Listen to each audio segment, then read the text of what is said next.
6장부터 오늘은 11장까지 다루는 건데, 지금 9장까지 이렇게 못했어요, 지난주에. 네, 6장에서 9장 내용이 7개, 3개의 7시리즈 중에서 7인, 그리고 7나팔에 대한 부분이 지난주에 다룬 겁니다. 그리고 이제 10장, 11장 지나간 다음에 12장부터 또 14장까지 중간에 다른 내용이 있다가 15장부터 16장까지 7대접이 나와요. 7대접. 그래서 이 세 가지의 7인이 있고요. 7인을 다루면서 중간에 7장이 추가되어 있는 부분이 있죠. 삽입되어 있다고 할 수 있고, 그러니까 보충되어 있는 그런 내용이 있고, 그리고 7나팔을 다룰 때, 10장에서 11장이,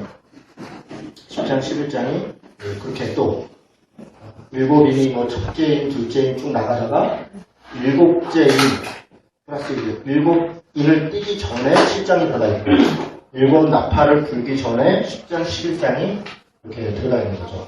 이런 구조로 되어 있고요.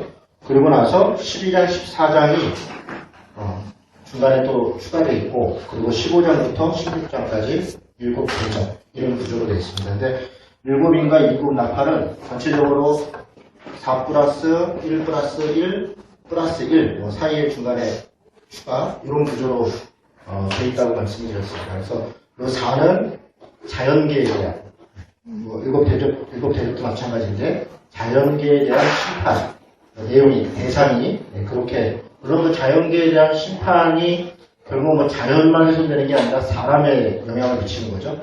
그런 영향을 하는 거고, 그리고 1 플러스 1은 각각의 독립적 내용이 있는 거죠. 예를 들어, 5개 인을 뛸 때는 그 재단 밑에 순교한 사람들의 원한의 기도가, 그래서 어느 때까지 있을 거냐, 그래서 그 수가 차기까지 뭐 이런 얘기가 있는 거죠. 그리고 6째 인을 뛸 때 또 뭐 이런저런 얘기가 있고, 7째, 이렇게. 각각의 옷들이 있고요. 같은 패턴으로 진행이 되고, 맨 마지막에 항상 다 끝날 때는 뭐 우레와 뇌성과 무슨 뭐 지진과 이런 식의 하나님의 현현을 나타내는, 하나님이 그 안에서 하나님이 임재하실 때 나타났던 그런 어떤 현상들로 다 이렇게 끝나는 거죠. 그래서 제가 중요하게 말씀드렸던 것은 7인이나 7나팔이나 7대접이 시간적 순서로 6장의 어떤 사건들이 미래적으로 일어난 이후에 그 다음에 7나팔의 사건들이 또 반복돼서 일어난 다음에 그 다음에 이렇게 대접이 일어나는 이런 시간적 순서가 아니라 사실은 좀 반복적 설명이라는 얘기를 했어요. 반복적 설명. 같은 시간대인데 그것을 3번 반복하면서 약간의 강조점들이 다르게, 약간의 강조점들은 다르지만 특징은 점점 강해진다는 거예요. 심판이 점점점 이렇게 강도가 강해진, 그것이 이제 시간적 강도가 아니라 3번 반복하면서 심판이 분명하게 일어날 것이고 명확하게 일어날 거라고 하는 어떤 문학적인, 물리적인 그런 설명들이 전개된다는 이야기를 드렸습니다. 특별히 7장이 있는 이유는 이 심판들이 쭉 벌어지면서 그러면 그때 믿는 자들은 어떻게 될 것인가. 물론 4장 5장에서 이미 심판과 구원에 대해서 4장 5장이 서론 역할을 했었다고 이야기를 했었죠. 기억나시죠? 4장 5장이 사실은 6장부터 시작돼서 16장까지 일어나는 심판, 그리고 17장부터 20장까지 일어나는 최후의 멸망, 뭐 이런 심판, 그리고 21장부터 전개되어지는 구원, 받은 백성들의 새하늘과 새 땅, 뭐 이런 것들에 대한 모든 그 인트로덕션 역할을 4장에서 5장이 하고 있는 거예요. 그리고 이런 심판이 전개되면서 다시 한번 구원받은 백성들은 어떻게 될 것인가, 혹은 구원받은 백성들은 구원의 확신이 있을 것이다. 마지막 심판에 구원받을 백성들은 하나님의 구원 가운데 있을 것에 대한 다시 한번 확신, 두려워하지 않아도 되는 것에 대한 그런 이야기들이 전개되는 게 7장이죠. 마찬가지로 10장, 11장도 그런 기능을 합니다. 오늘 이제 보게 될 텐데요. 나팔이 불고 뭐 여러 가지 이렇게 마지막 최후의 나팔이 있기 전에 구원받은 백성들의 형태라든가 구원받은 백성들에 대한 구원의 모습을 나타내는 게 10장, 11장의 내용입니다. 그렇게 이야기가 전개되고 그렇게 진행이 됩니다. 그래서 지난번 우리가 4장, 5장, 6장부터 해서 이런 내용들을 쭉 살펴봤었습니다. 이 얘기를 뭐 그렇게 굉장히 길게 했네요. 간단하게 하면 되는데. 그렇죠. 오늘도 사실 간단하게 하면 되는데 이걸 뭘 하다 보면 또 이렇게 길어져서 이렇게만 얘기하면 되는데 뭐 다 알겠죠? 그냥 뭐 쉽잖아요. 그죠? 제가 이 요한계시록 강의를 예전에도 1시간씩 4번 했었고요. 이번에도 이제 2시간씩 6번 하는 건데, 이 책을 여러 가지를 봐요. 예전에도 미리 말씀드렸지만, 제가 기도 많이 해서 하나님이 저한테 직통계시줘서 제가 이걸 훤히 꿰뚫고 줄줄 풀려서 이렇게 강의하는 게 아니고요. 열심히 공부해서. 굉장히 공부 많이 하는 겁니다. 그러니까, 어느 날 하나님이 읽으니까 말씀이 튀어 올라와서 나한테 확 깨달아지더라. 저는 그런 적이 없어요. 그렇게 말씀이 깨달아지는 게 아니에요. 공부하고, 또 말씀을 읽으면서, 나를 분별하면서, 하나님께 시험한다. 저는 이제 그렇게, 공부를 하죠. 요한계시록 관련된 책을 한 6-7권을 본 것 같아요. 우리 국내에서 꽤 잘 썼다. 좋은 관점이니까. 제가 동의하지 않는 관점의 책도 보고, 또, 좌우로 아주 보수적인, 극단적인, 세대주의적 종말론적으로 쓰여진. 세대주의적 종말론은 이제 20장 할 때 얘기를 할 텐데요. 청년왕국 같은 거 얘기할 때, 존 더비, 스코필린이, 그런 또 원조의 분들이 있어요. 그런 분들의 책을, 사실 조영기 목사님 같은 분들이 그대로, 거의 그대로 베낀 거고, 지금 국내에 나와 있는 그런 쪽 관점의 책들은 다 그분들 책을 그냥 거의 다 베낀 거예요. 그냥 베꼈다고 해도 과언이 아니죠. 그리고 또 아주 진보적인, 아주 진보적이진 않지만, 그러니까, 예를 들면 자크 헬룰이라든가, 또 아나비스트적, 존 요도라든가 그런 분들이 있어요. 그런 분들은 이제 아주 이렇게 실생활적으로 이제 이렇게 요한계시록을 접근합니다. 그런 책들도 이제 보고, 그리고 이제 소위 복음주의라는 말이 사실 애매한데요. 이 양쪽을 다 아우르고 있기 때문에 그런 관점의 책들도 보면서 제 나름대로는 이제 요 정도가 맞는 것 같다. 이렇게 판단을 하고 그걸 이제 강의하는 거죠.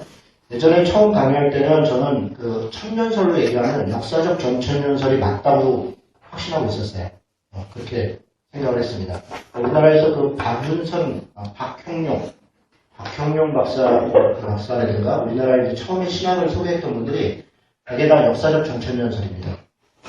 되게 이렇게 달라스 신학교나 이렇게 외국의 보수적 신학교에 영향을 많이 갖고 계신 분들이라 그 역사적 전천년설에 입각해 있었고 저도 그게 이제 맞다라는 관점에서 나중에 천년왕국 할 때 그게 무슨 말인지 제가 설명을 할 겁니다. 그런 관점에서 요한계시록을 보고 요한계시록을 그렇게 해석하니까 요한계시록을 이렇게 표현에 영향을 준 성경들이 되게 다니엘서라든가 에스겔이라든가 스가랴라든가 이런 것들이잖아요. 이런 것들을 거기 71회라든가 스가랴서에 나와 있는 여러 이렇게 두 감람나무라든가 이런 것들을 해석할 때 역사적 전천년설적 입장에서 이걸 보면서 해석을 했어요. 그런데 여기서 요한계시록에서 역사적 전천년설이 아니라 천년설은 이제 너무 나가면 그렇다. 크게 보면 세 가지인데 후천년설, 전천년설 그리고 현천년설. 현천년설이라는 것은 그러니까 일반적으로는 무천년이라는 건데 무천년이라는 말은 천년이 없다는 거니까 사실 그런 게 아니에요. 그런 말이 아니에요. 천년이 없는 게 아니라 지금이 천년왕국 시대다. 지금 현재가.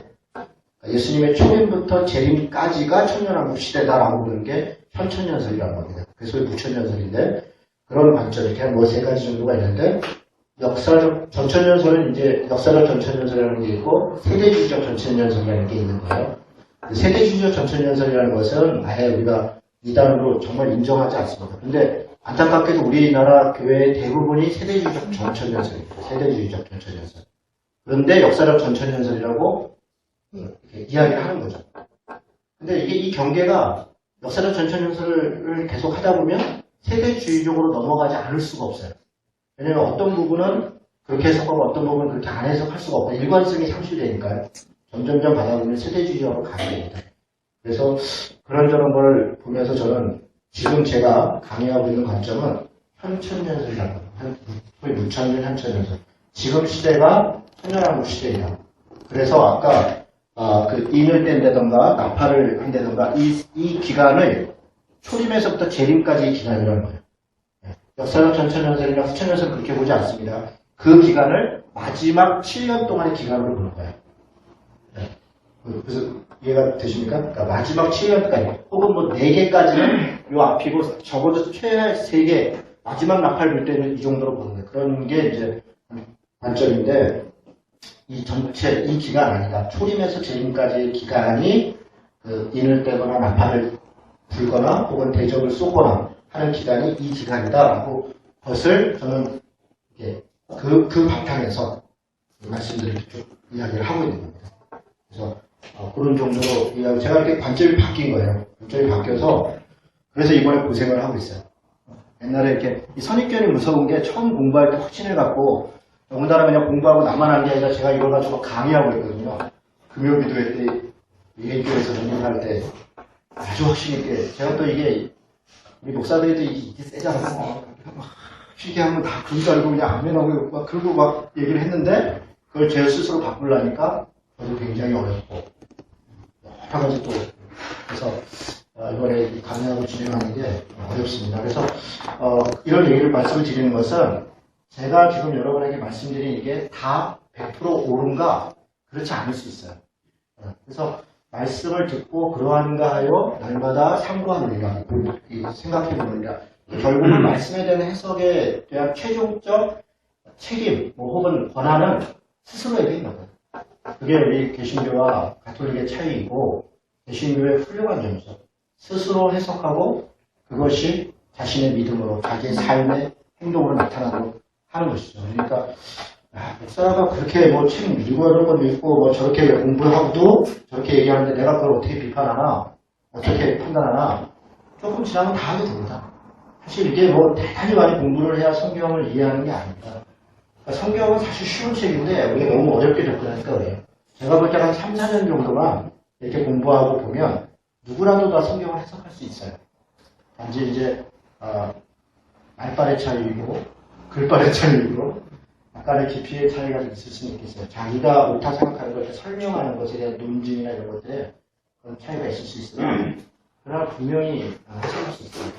그래서 너무 이렇게 우리 목사님이 그랬다 이렇게 하지 마시고 그런 관점으로 우리 목사님은 해석을 하더라. 그래서 또 내가 보면서 정말 그만한가 이렇게 고민하면서 그렇게 접근하시면 좋을 것 같아요. 제가 혹시 뭐 내년쯤 다시 강의하면서 다시 보니 역사적 전천연설이 맞더라고요. 이러면서 또 막 거품 물고 얘기할지도 몰라요. 그때는 그랬잖아요. 여러분. 그때는 그런 거예요. 그때는 그런 겁니다. 그래서 바울도 그래요. 바울도 서신서 25년 동안 쓰는 동안 앞에하고 뒤하고 내용이 틀려요. 엄밀히 얘기하면 되게 모순이 많아요. 그런데 바울이 그때는 그런 거고 이때는 이런 거예요. 이랬어요. 진짜로. 그러니까 그런 것을 우리가 이해해 주시면 좋을 것 같습니다. 자, 여기까지는 사설이었고요. 지금부터 10장을 펴겠습니다. 10장. 우리가 지난번 어디서 끝났냐면 6째 나팔을 불었습니다. 그리고 유프라테스 강을 마르게 해서 그래서 어떤 전쟁의 기운이 있는 것에 대한 그런 이야기로 6째 나팔이 끝나고 그리고 난 다음에 10장으로 넘어가는데 7째 나팔을 불지 않고 그리고 또 화에 있어서도 3번째 화는 진행이 되지 않고 그리고 나서 2번째 화까지 기억나시죠? 8장 13절에 화가 3번 있다 그랬는데 첫 번째, 두 번째 화는 지나갔고 그리고 이제 3번째 화가 아직 오지 않은 상태에서 10장, 11장이 이렇게 추가된 혹은 삽입된 그런 부분이 있습니다. 이 내용이 뭔가 이 부분을 좀 잘 들어줬으면 좋겠어요. 여기 왜냐하면 11장 나중에 가서 두 증인 혹은 두 감람나무, 두 촛대 이걸 어떻게 해석하느냐가 그 해석이 뭐 구름같이 많이 있어요. 여러 가지. 심지어는 뭐 이만희 같은 사람은 자기가 두 감람나무 중에 한 명이라는 거예요. 그리고 자기가 그 신천지를 만들기 전에 소위 장막성전이라고 하는 것이 있을 때 유병인가 누군가 그 사람과 해서 뭐 이렇게 갈라졌는데 그 사람이 한 증인이고 자기가 한 증인이다. 네, 자기가 한 증인이고 한 감람나무고 그 사람이 한 증인이고 한 감람나무인데 이렇게 설명을 하는데도 그거를 그런가 보다. 그런 거 보면 저도 대충 막 설명해도 다 믿을 것 같긴 한데 그런 얘기를 해도 다 믿는 거 아니에요. 역발이 차이가 나나요? 그러니까 뭐 그런 식의 각종 해석들이 난무해요. 그래서 도대체 이게 뭔가에 대해서 나름대로 이렇게 인식을 하나 정확히 갖는 게 중요합니다. 자, 10장 1절부터 보겠습니다. 내가 또 보니 힘센 다른 천사가 구름을 입고 하늘에서 내려오는데, 힘센 다른 천사라는 표현이 몇 군데서 나와요. 5장 2절, 18장 21절 나오는데, 나올 때마다 뭔가 이렇게 중요하고 장면이 전환되고, 이럴 때, 힘센 다른 천사 얘기합니다. 그 머리 위에 무지개가 있고, 그 얼굴을 해갖고, 그 발은 불기둥 같으며, 이런 이미지는 다 하나님에 대한 형상의 이미지입니다. 하나님에 대한 속성. 이런 것을 이제, 제가 거기에 이렇게 몇 가지 적어놨었는데요. 그러니까 구약에 이런 있었던 하나님의 형상을 얘기할 때, 뭐 무지개라든가 약속이라든가, 뭐 밝았고, 해갖고, 불기둥 같고, 이런 이미지들을 그대로 가지고 와서, 어떤 권세가 있다. 이런 것을 이야기하는 거죠. 그 손에는 펴놓은 작은 두루마리를 들고, 그 오른발은 바다를 밟고, 그 왼발은 땅을 밟고, 그러니까 무슨 바다가 있고, 이쪽이 뭐 바다면, 이쪽은 땅이겠죠? 이 사이에 섰다는 거예요. 그런데 이게 진짜 이렇게 딱 서 있는 걸 본 거냐? 글쎄요, 모르죠. 서 있는 걸 봤는데 그걸 표현했는지, 그러나 어쨌든 이것을 얘기하는 것은 온 땅 가운데 전체, 바다와 땅 전체에 해당하는 무언 메시지를 전한다. 그런 이미지는 분명한 것이죠. 작은 두루마리를 들고 있다. 우리 에스겔 2장 9절에서 3장 3절까지 그 기억나시죠? 에스겔에게 두루마리 먹어라. 뭐 이렇게 해서. 근데 그 에스겔에게 했던 그 두루마리라고 하는 것 자체가 사실 성경을 얘기하는 거죠. 하나님의 말씀. 그런데 입에서는 달았는데 먹었더니 뱃속에서 쓰더라. 왜요? 그 두루마리에 글자가 써 있는데 보니까 애곡과 애곡 재앙과 슬픔과 이런 것들. 그러니까 그게 심판에 대한 이야기라는 거죠. 심판에 대한. 그래서 그것이 입에서 달았다라고 하는 것은 구원받은 자에게는 달지만 그러나 심판받는 자에게는 쓰더라. 이제 그런 얘기를 에스겔이 그 이스라엘의 심판에 대해서 이야기하는 거죠. 그 이미지를 그대로 가지고 오는 것이죠. 두루마리를 들고 서 있는데 10장 8절에 보니까 하늘에서 나서 내게 들리던 음성이 또 내게 말하여 이르되 내가 가서 바다와 땅을 밟고 서 있는 천사의 손에 펴놓은 두루마리를 가져라. 이렇게 연결돼서 이야기를 하죠. 사자가 다시 3절로 왔습니다. 사자가 부르짖는 것 같이 큰 소리를 외치니 그가 외칠 때에 7 우레가 그 소리를 내어 말하더라. 사자가 부르짖는 것 같이 이런 말은 뭐예요? 사자처럼 뭔가 큰 소리로 나더라는 거예요. 그 표현을 뒤에 우레라는 건 이렇게 천둥 뇌성 치는 거죠. 이런 7 뇌성이니까 소리가 컸대는 거죠. 7 뇌성이 뭐냐, 첫째 뇌성은 뭐 둘째, 이렇게 해석할 이유가 하나도 없어요. 7 뇌성 굉장히 큰 소리, 어마어마하게 큰 소리가 났더라. 이렇게, 그러니까 7이라고 하는 것이 완전수다. 이렇게 봐야지, 그걸 가지고 첫째 뇌성은 뭐고, 둘째 뇌성은 언제 무슨 일이 있었던 일이고, 이런 식으로 해석하는 것은 해석 자체도 무리할 뿐 아니라 해석해 놓은 건 하나도 안 맞아요. 그냥 제가 볼 때는 이거는 요한계시록 지난번에 묵시문학이라고 했잖아요. 상징적 언어를 통해서 무언가의 메시지를 주고자 하는 그런 부분이니까 상징적 언어를 근데 어디서 갖고 오냐? 아무것도 없는 얼토당토한 데서 갖고 온 게 아니라 당시에 유대인들이 인식하고 있는 것, 하나님과 관련돼서 혹은 이스라엘 백성과 관련돼서 인식하고 있는 것, 그건 뭐냐면 구약 성경에 쓰여져 있었던 구약의 백성이 썼던 그런 언어들을 가지고 와서 이런 것을 이야기하는 것이죠. 그 소리를 내어 말하더라. 4절에 7 우레가 말을 할 때에 내가 기록하려고 하다가 곧 들으니 하늘에서 소리가 나서 말하기를 7 우레가 말하는 것을 임봉하고 기록하지 말라. 임봉하라는 거죠. 임봉하고 기록하지 말아라. 왜 기록하지 말라? 때가 안 됐다는 거겠죠. 때가 안 됐으니까. 22장 10절 같은 데 보세요. 22장 10절에 보면 이게 다니엘서에서 임봉하지 말라 이런 것들을 이제 바꾼 건데 22장 10절은 또 내게 말하되 이 두루마리의 예언의 말씀을 임봉하지 말라. 여기는 임봉하라는 게 아니라 임봉하지 말래죠. 왜? 때가 가까우니라. 때가 가까웠다는 때가 임했다는 겁니다. 성경에서 가까이 왔다라고 하는 것은 오고 있다는 게 아니라 왔다는 것을 얘기해요. 왔다. 때가 왔다. 그러니까 때가 됐으니까 이제는 임봉하지 말라잖아요. 그러니까 임봉하지 말라는 게 무슨 의미냐? 임봉하지 말랐는데 그 두루마리를 나한테 줘서 내가 두루마리를 먹은 자로 나만이 이것을 풀 수 있다. 제가 이렇게 말하는 게 이게 이만희의 논리예요. 이만희가 지금 얘기하는 게 자기가 두루마리를 먹은 자라는 거예요. 근데 두루마리 먹은 자는 왜 이렇게 많아요? 지난번에 한번 이단 무슨 다큐멘터리인데 왜 아줌마가 하얀 드레스를 입고 왔는데 다 먹어라. 근데 뭐 앉아 계시는데 입을 벌리고 있더라고요. 그 사람이 이 두루마리를 먹은 분이래요. 그러면서 또 자기도 이렇게 준다고 해서 사람이 정말 안타깝죠. 하나님의 말씀을 받아먹는, 이걸 찢어먹는 것도 아니고 차라리 그냥 이걸 찢어먹지. 이걸 뭐 받아먹으나 이러고 있는. 그러니까 이런 것을 그렇게 비유적으로 해석하지 않고 문자적으로 그렇게 물론 또 다 문자적으로 해석하는 것도 아니에요. 어떤 부분은 또 비유로 또 해석해요. 그러니까 그냥 코에 걸면 코겨울이 식으로 이렇게 하는 거죠.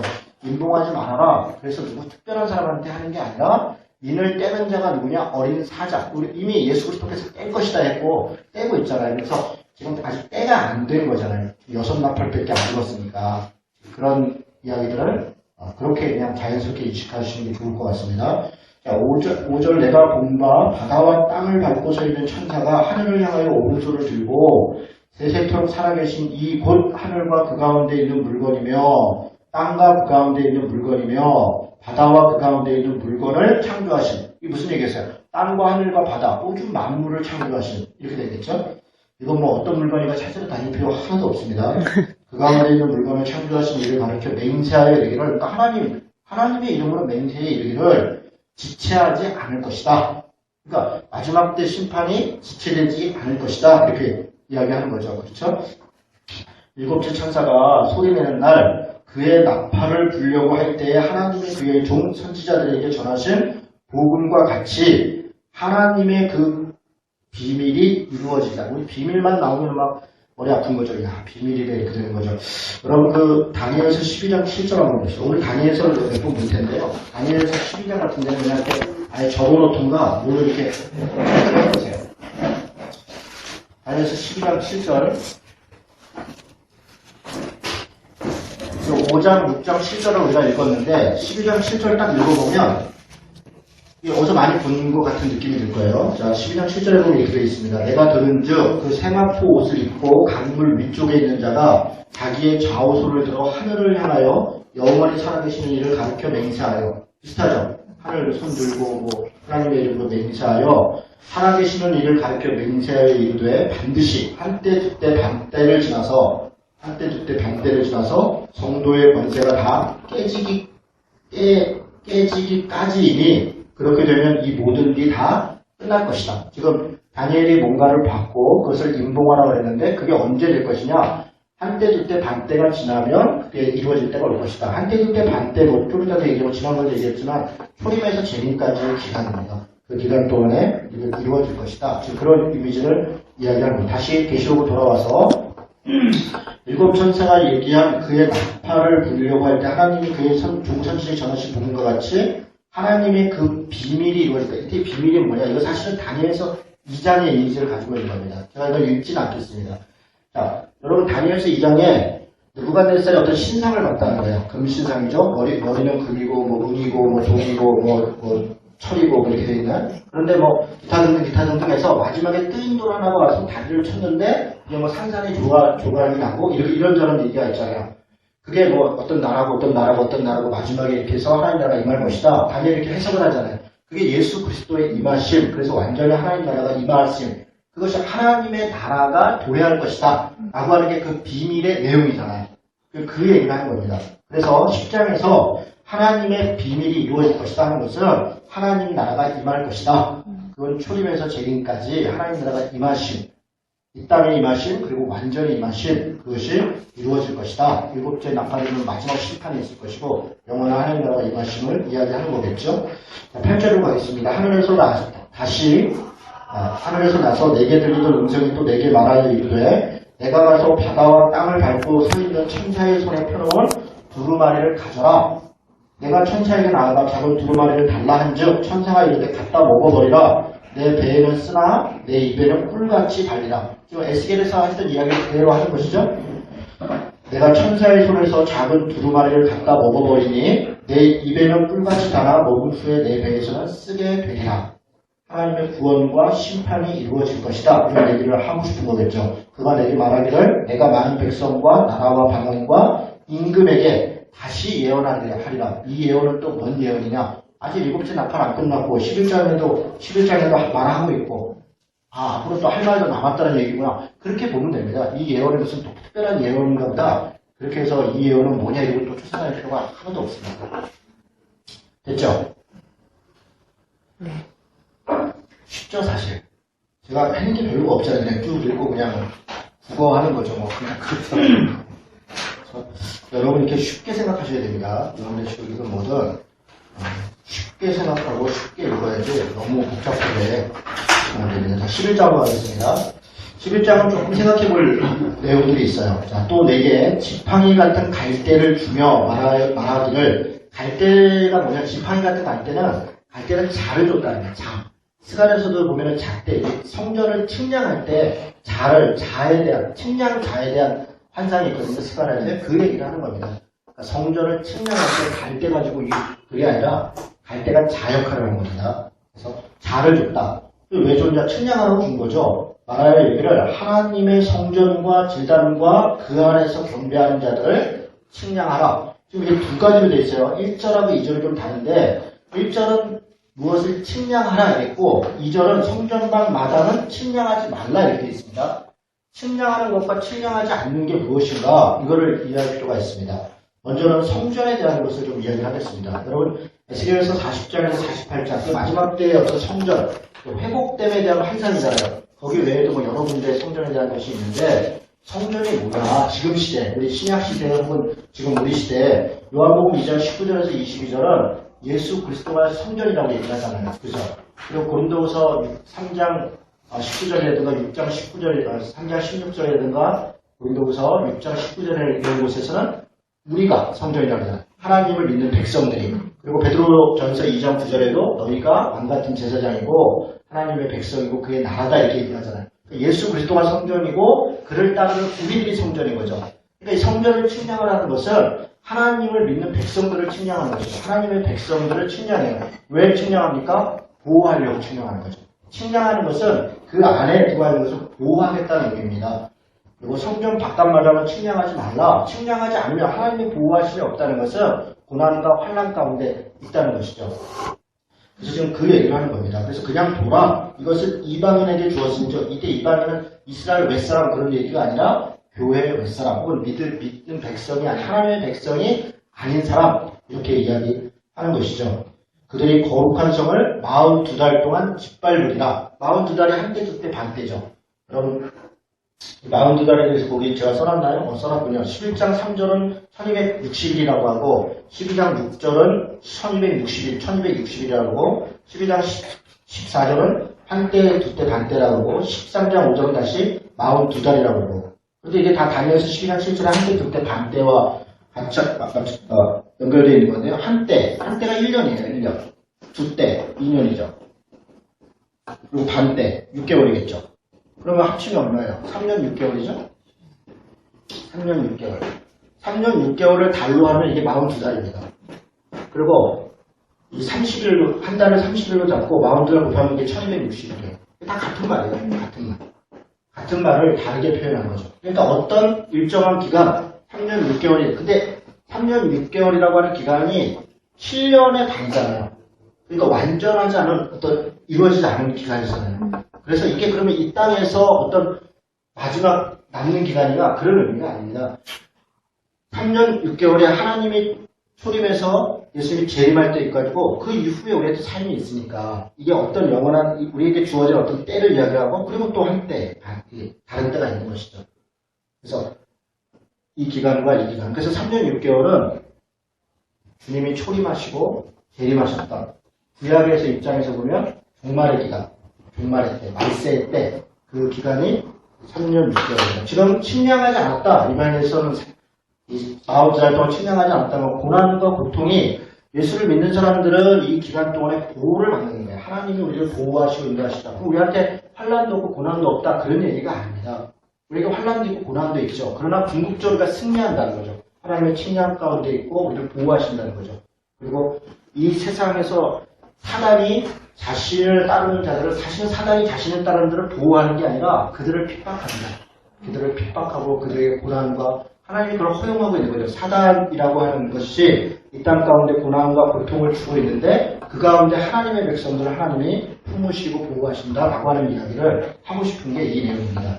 자, 3절부터 갑니다. 내가 나의 두 증인에게 두 증인이 나왔어요. 그에게 번제를 주었는데 그럼 이 두 증인이 누군가? 일단은 계속 좀 읽어봅시다. 그들이 굵은 베옷을 입고 있어요. 두 증인이, 증인이라고 하는 것은 뭔가를 증거하는 사람이잖아요. 뭔가를 전하는 사람이잖아요. 그들이 전하는 것은 그들이 입고 있는 옷이 상징하는 거예요. 베옷을 입었다는 것은 회개를 촉구한다는 겁니다. 두 증인이 베옷을 입고, 베옷은 회개의 상징이잖아요. 그들이 두 증인이 두 옷을 입고 슬픔의 상황에 있다는 게 아니라 그들이 증거하는 내용이 이 베옷에 있다는 거예요. 그래서 회개를 촉구하더라. 언제까지? 1260일 동안을 그것을 증거하더라.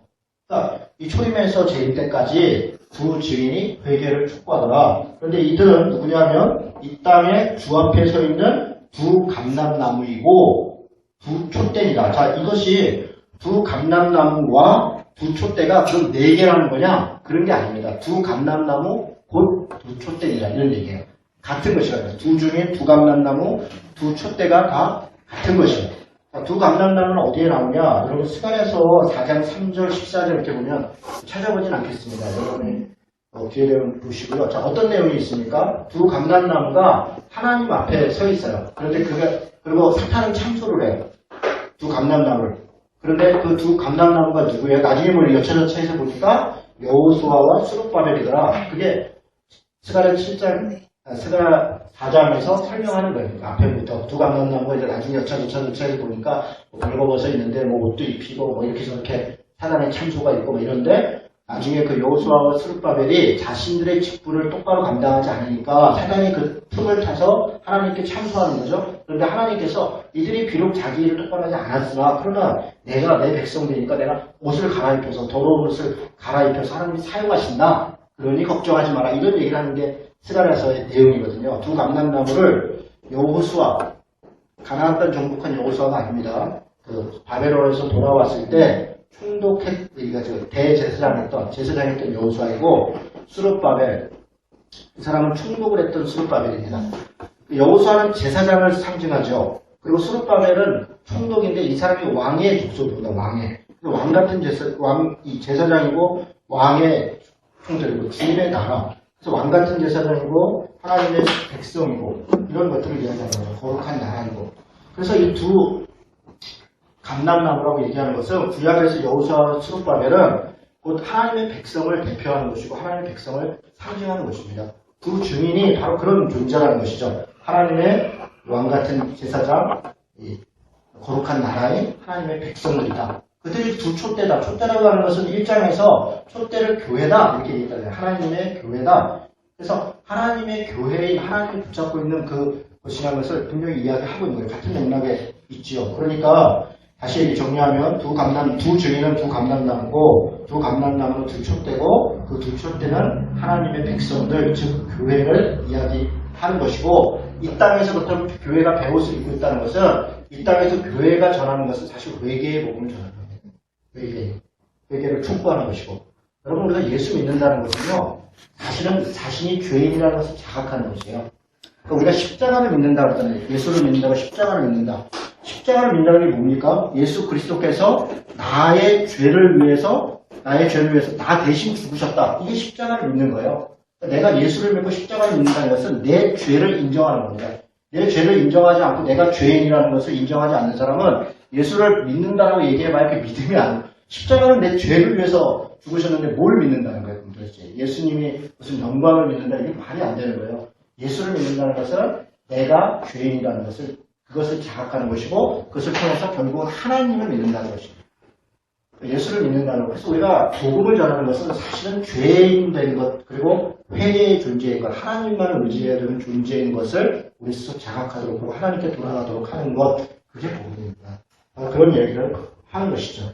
됐죠? 자, 만일 누구든지 그들을 해하고자 하면 그런데 이 두 증인을 해하려고 하는 자들이 있어요. 그들의 입에서 불이 나와서 그들의 원수를 삼켜버릴 것이고 교회를 핍박하려고 하는데 교회에서 불이 나와서 이건 하나님의 불이죠. 하나님의 권능을 얘기하죠. 하나님의 권능이 그것을 막을 것이고 누구든지 그들을 해하고자 하면 반드시 그와 같이 죽임을 당할 것이다. 교회 하나님을 믿고 하나님을 방해하는 자들이 반드시 심판을 받을 것이다. 그런 얘기를 하는 것이죠. 그리고 나서 그들이 권능을 가지고 하늘을 닫아 그 예언을 하는 날 동안 비가 오지 못하게 하고 지금 이제 잘 보세요. 지금 이 교회의 이미지를 뭘로 지금 사용하고 있냐면 불이 나왔다 입에서 불 나왔다 이렇게 엘리야 엘리사가 뭐 아시아 왕에게 보냈던 그 백성들 불이 나와서 타 죽었던 사건도 있었고요. 갈멜산인가요? 갈멜산이죠? 갈멜산에서 불이 내려와서 하나님의 권능이 임했던. 그러니까 이런 이미지를 지금 5절부터 지금 6절까지 쭉 읽으면 엘리야와 모세가 교묘하게 섞여 있어요. 엘리야와 모세가. 그래서 원수를 삼켜보고 누군지 그를 해하고자 하면 반드시 그 죽임을 당할 것이다. 그들이 권능을 가지고 하늘을 닫아 그 예언을 하는 날 동안 비가 오지 못하게 하고 엘리야가 있었던 그 사건을 이야기하는 거죠. 또 권능을 가지고 물을 피로 변하게 하고 모세가 출애굽할 때의 사건들을 이야기하는 거죠. 아무 때든지 원하는 대로 여러 가지 재앙으로 땅을 칠 것이다. 그렇게 하나님이 엘리야와 모세를 보호하셨던 것처럼 그렇게 교회를 보호하실 것이다. 그런 이야기를 하는 거죠. 그리고 7절부터 그들이 그 증언을 할 때에, 마칠 때에, 여러분 잘 보세요. 증언을 마칠 때에, 그 증거하고 이런 것들을 마칠 때에, 무적행으로부터, 우리 무적행 이야기했었죠? 아비소스. 짐승에 있는 것, 사단의 거처, 사단의 감옥, 이런 것입니다. 아비소스로부터 올라오는 짐승이 그들과 더불어 전쟁을 일으켜 그들을 이기고 그들을 죽일 터이죠. 여러분, 제가 이제 16장 할 때 얘기를 할 텐데, 여기서 나오는 전쟁들이 사실은 실제적 전쟁을 얘기하는 게 아닙니다. 다 영적 전쟁이에요. 대상은 사탄이고, 그리고 그 싸움의 대상은 하나님 예수 그리스도나 예수 그리스도를 따르는 백성들이에요. 그들과의 싸움입니다. 나중에 제가 16장 얘기할 때, 요한계시록 얘기하고 있는 전쟁들이 무엇인가 좀 더 이야기를 하겠습니다. 어쨌든 짐승이 사단의 세력이 그들과 더불어 전쟁을 일으켜 그들을 이기고 그들을 죽일 것이다. 어느 시점이 되면 핍박이 있고 죽음이 있을 것이라는 거죠. 그리고 8절부터 보면 그들의 시체가 큰 성길에 있으리니 그 성은 지금 어떤 큰 성길에 그 시체가 있는데 그 성은 영적으로 하면 소돔이라고도 하고 애굽이라고 하고 소돔과 애굽이 뭐예요? 죄의 상징이잖아요. 가장 부패한. 나중에 이제 이집트 뭐 이렇게 개구리 뭐 이런 게 다게 이집트 파라오를 얘기하는 용 이런 것들이 다 그 이집트 파라오를 얘기해요. 그래서 구약에서 그 에스겔서라든가 29장이라든가 이런 곳에 그 이집트 그 시절에는 이집트가 가장 핍박할 때거든요. 그래서 그런 이미지들을 에스겔 29장 이런 데는 니오야단이 공격했고 그런 거 그게 다 이집트의 파라오를 이미지를 만든 겁니다. 그런 이야기를 그대로 가지고 온 거죠. 어쨌든 지금 소돔과 이집트를 이야기하는 것은 그것이 하나님을 대적하는 곳, 하나님과 이렇게 싸우는 곳 그런 얘기죠. 지금 제가 어디까지 했죠? 8절 했죠? 8절? 네. 오케이. 자, 그래서 죄악이 가득한 곳 뭐 이런 것인데 그들의 그 큰 성길에 뒀다는 것은 사실 큰 성은 유대인들에게서 그냥 예루살렘 성을 얘기하는 겁니다. 예루살렘 성. 예루살렘 성은 사실 예수 그리스도께서 죽으신 곳이죠. 그러니까 그런 이미지를 그대로 가지고 있는데 주께서 십자가에 못 박힌 곳이라. 예수님께서 십자가에 못 박힌 것처럼 예수께서 십자가에 간 것처럼 예수를 따르는 교회 공동체도 자기 십자가를 지고 그 길을 따라가야 되는 것을 사실 그 얘기를 그대로 하는 것이죠. 백성들과 족속과 방언과 나라 중에서 사람들이 그 시체를 사흘 반 동안을 보며 무덤에 장사하지 못하게 하리로다. 그러니까 사흘 반 동안 수치를 당한다는 거예요. 사흘 반이라고 하는 것은 그렇죠. 그런데 이게 3년 반 영광, 그러니까 하나님의 보호하심을 3년 반으로 표현하는 거고요. 수치를 당하는 것은 사흘 반으로 표현하는 겁니다. 영광은 길고 수치는 짧다. 저는 그렇게 이해를 하는 게 좋지 않나 생각합니다. 어쨌든 이 두 선지자가 땅에 사는 자들을 괴롭게 함으로 땅에 사는 자들, 땅에 거하는 자들 괴롭게 함으로 땅에 사는 자들이 그들의 죽음을 즐거워하고 기뻐하여 서로 예물을 보내리라 하더라. 3일간 후에 하나님께로부터 생기가 그들 속에 들어가네. 생기, 이건 생명, 이게 있죠. 생기라는 단어는 사실 다 생명입니다. 퓨누마 혹은 르하우, 구약에서는 르하우고, 신약에서는 다 퓨누마인데요. 하나님이 이렇게 생명이 그들 속에 들어가면 그들이 발로 일어서니 구경하는 자들이 크게 두려워하더라. 에스겔 골짜기에 마른 뼈가 일어났던 그런 어떤 장면들이 좀 겹치죠? 하늘로부터 큰 음성이 있어 이리로 올라오라 하고 그들이 듣고 구름을 탔다 이런 것은 구름 가운데 이렇게 성경에 구름을 탔다 이런 표현들은 다 구름 가운데 구름에 쌓여 이런 정도의 표현입니다. 올라가니 그들의 원수들도 구경을 하더라. 그때 큰 지진이 나서 성 10분의 1이 무너지고 그리고 지진에 죽은 사람이 7,000명이다. 그때 지진이 나서 성 10분의 1이 무너지고 지진에 죽은 사람이 실천이라 그 남은 자들이 두려워하여 영광을 하느니 하나님께 돌리더라. 지금 어떤 점이냐면 죽은 자들이 다시 살아나서 하나님의 곳으로 올라갔는데 그리고 땅에는 엄청난 지진과 심판이 일어나서 그리고 7,000명이 죽었더라. 그럼 7,000명만 죽었나? 그런 얘기가 아니죠. 이거는 완전한 심판을 얘기합니다. 그리고 남은 자가 좀 있었더라. 뭐 이런 정도 얘기를 하는 겁니다. 10분의 1, 이 남은 자 이런 이미지는 다 구약에 있는 아모스 5장 13절이라든가 기사야 6장 13절이라든가 이런 이미지들을 그대로 가지고 와서 쓰는 것입니다. 바알에게 무릎 꿇지 않은 7,000명 이런 식으로 그때도 7,000명도 딱 7,000명 살아있다 이런 얘기가 아니에요. 하나님께서 남길 만큼 남겼다. 걱정하지 마라. 하나님의 백성들은 다 하나님의 보호하심에 있다. 그때 엘리야 때 얘기하는 게 그런 겁니다. 그런데 여기 7,000명이 죽었다? 그것은 죽을 사람들 다 죽었다. 심판받을 사람 다 심판받는다. 지금 그런 이야기를 하는 것입니다. 그 남은 자의 두려워의 영광을 하늘에 하나님께 돌리더라. 그런데 여기 좀 특이한 지점이 있어요. 그 인 심판을 할 때 뭐 이렇게 6번째 인 이렇게 할 때는 절대로 회개하지 않더라. 끝까지 회개하지 않더라. 이렇게 이야기를 하거든요. 그런데 여기서는 남은 자들이 회개하더라. 이렇게 이야기를 해요. 그래서 교회 사역을 통해서 그래도 구원받는 자들이 있을 것이다. 라고 하는 지점들을 여지를 남기는 게 아닐까 이런 정도로 그냥 생각이 듭니다. 약간의 표현의 차이가 좀 있습니다.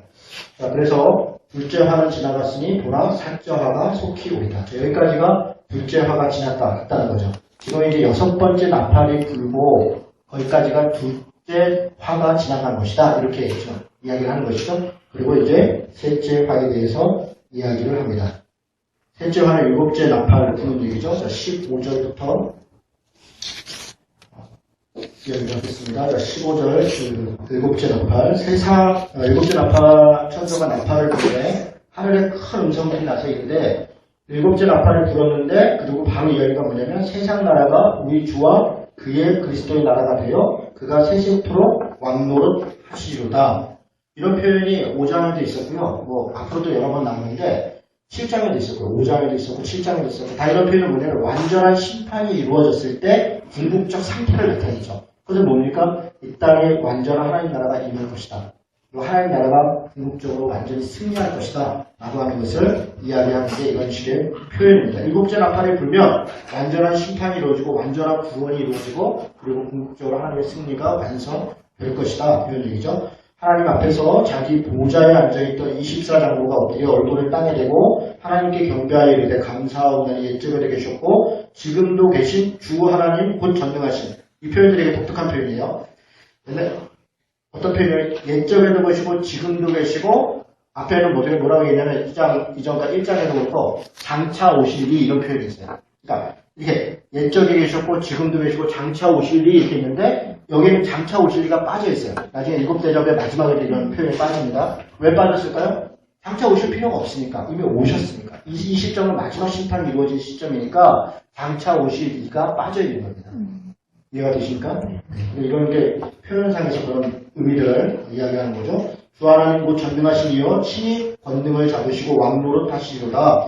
이방들이 분노하며 주의 진노가 내려 죽은 자를 심판하시며 종 선지자들과 성도들과 또 작은 자든지 큰 자든지 주의 이름을 경외하는 자들에게 상 주시며 또 땅을 망하게 하는 자들, 땅을 망하게 하는 자들 19장 2절에 보면 땅에 거하는 자들, 아까 이쪽에 땅에 사는 자들 이게 다 사단에게 짐승에게 경배한 자들, 일단 12장 14장에도 그런 표현이 계속 나올 텐데요. 지금 하늘에 있는 자들, 하나님께 속한 자들, 그리고 땅에 거하는 자들 이렇게 나눠놓습니다. 땅에 나눠놨어요. 그래서 땅에 거하는 자들을 멸망시킬 때 소로이다. 이에 하늘에 있는 하나님의 성전이 열리니 성전 안에 하나님의 언약궤가 보이며 또 번개와 음성들과 우레와 지진과 큰 우박이 있더라. 그래서 모든 심판이 마무리된 이야기를 하는 것이죠. 잠깐 쉬었다가 할까요? 그러면 12장부터 또 쭉 달리겠습니다. 그리고 내 본 것 그리고 2장 3장은 지금 있는 일 그때 시대예요. 그러면서 이제 그 7개를 세대로 쭉 구분하는데요. 어쨌든 이제 4장에서부터 5장까지가 주는데 잘 들으세요. 4장에서 5장에 휴거가 됐다는 거예요. 휴거. 네. 있는 사람이. 네.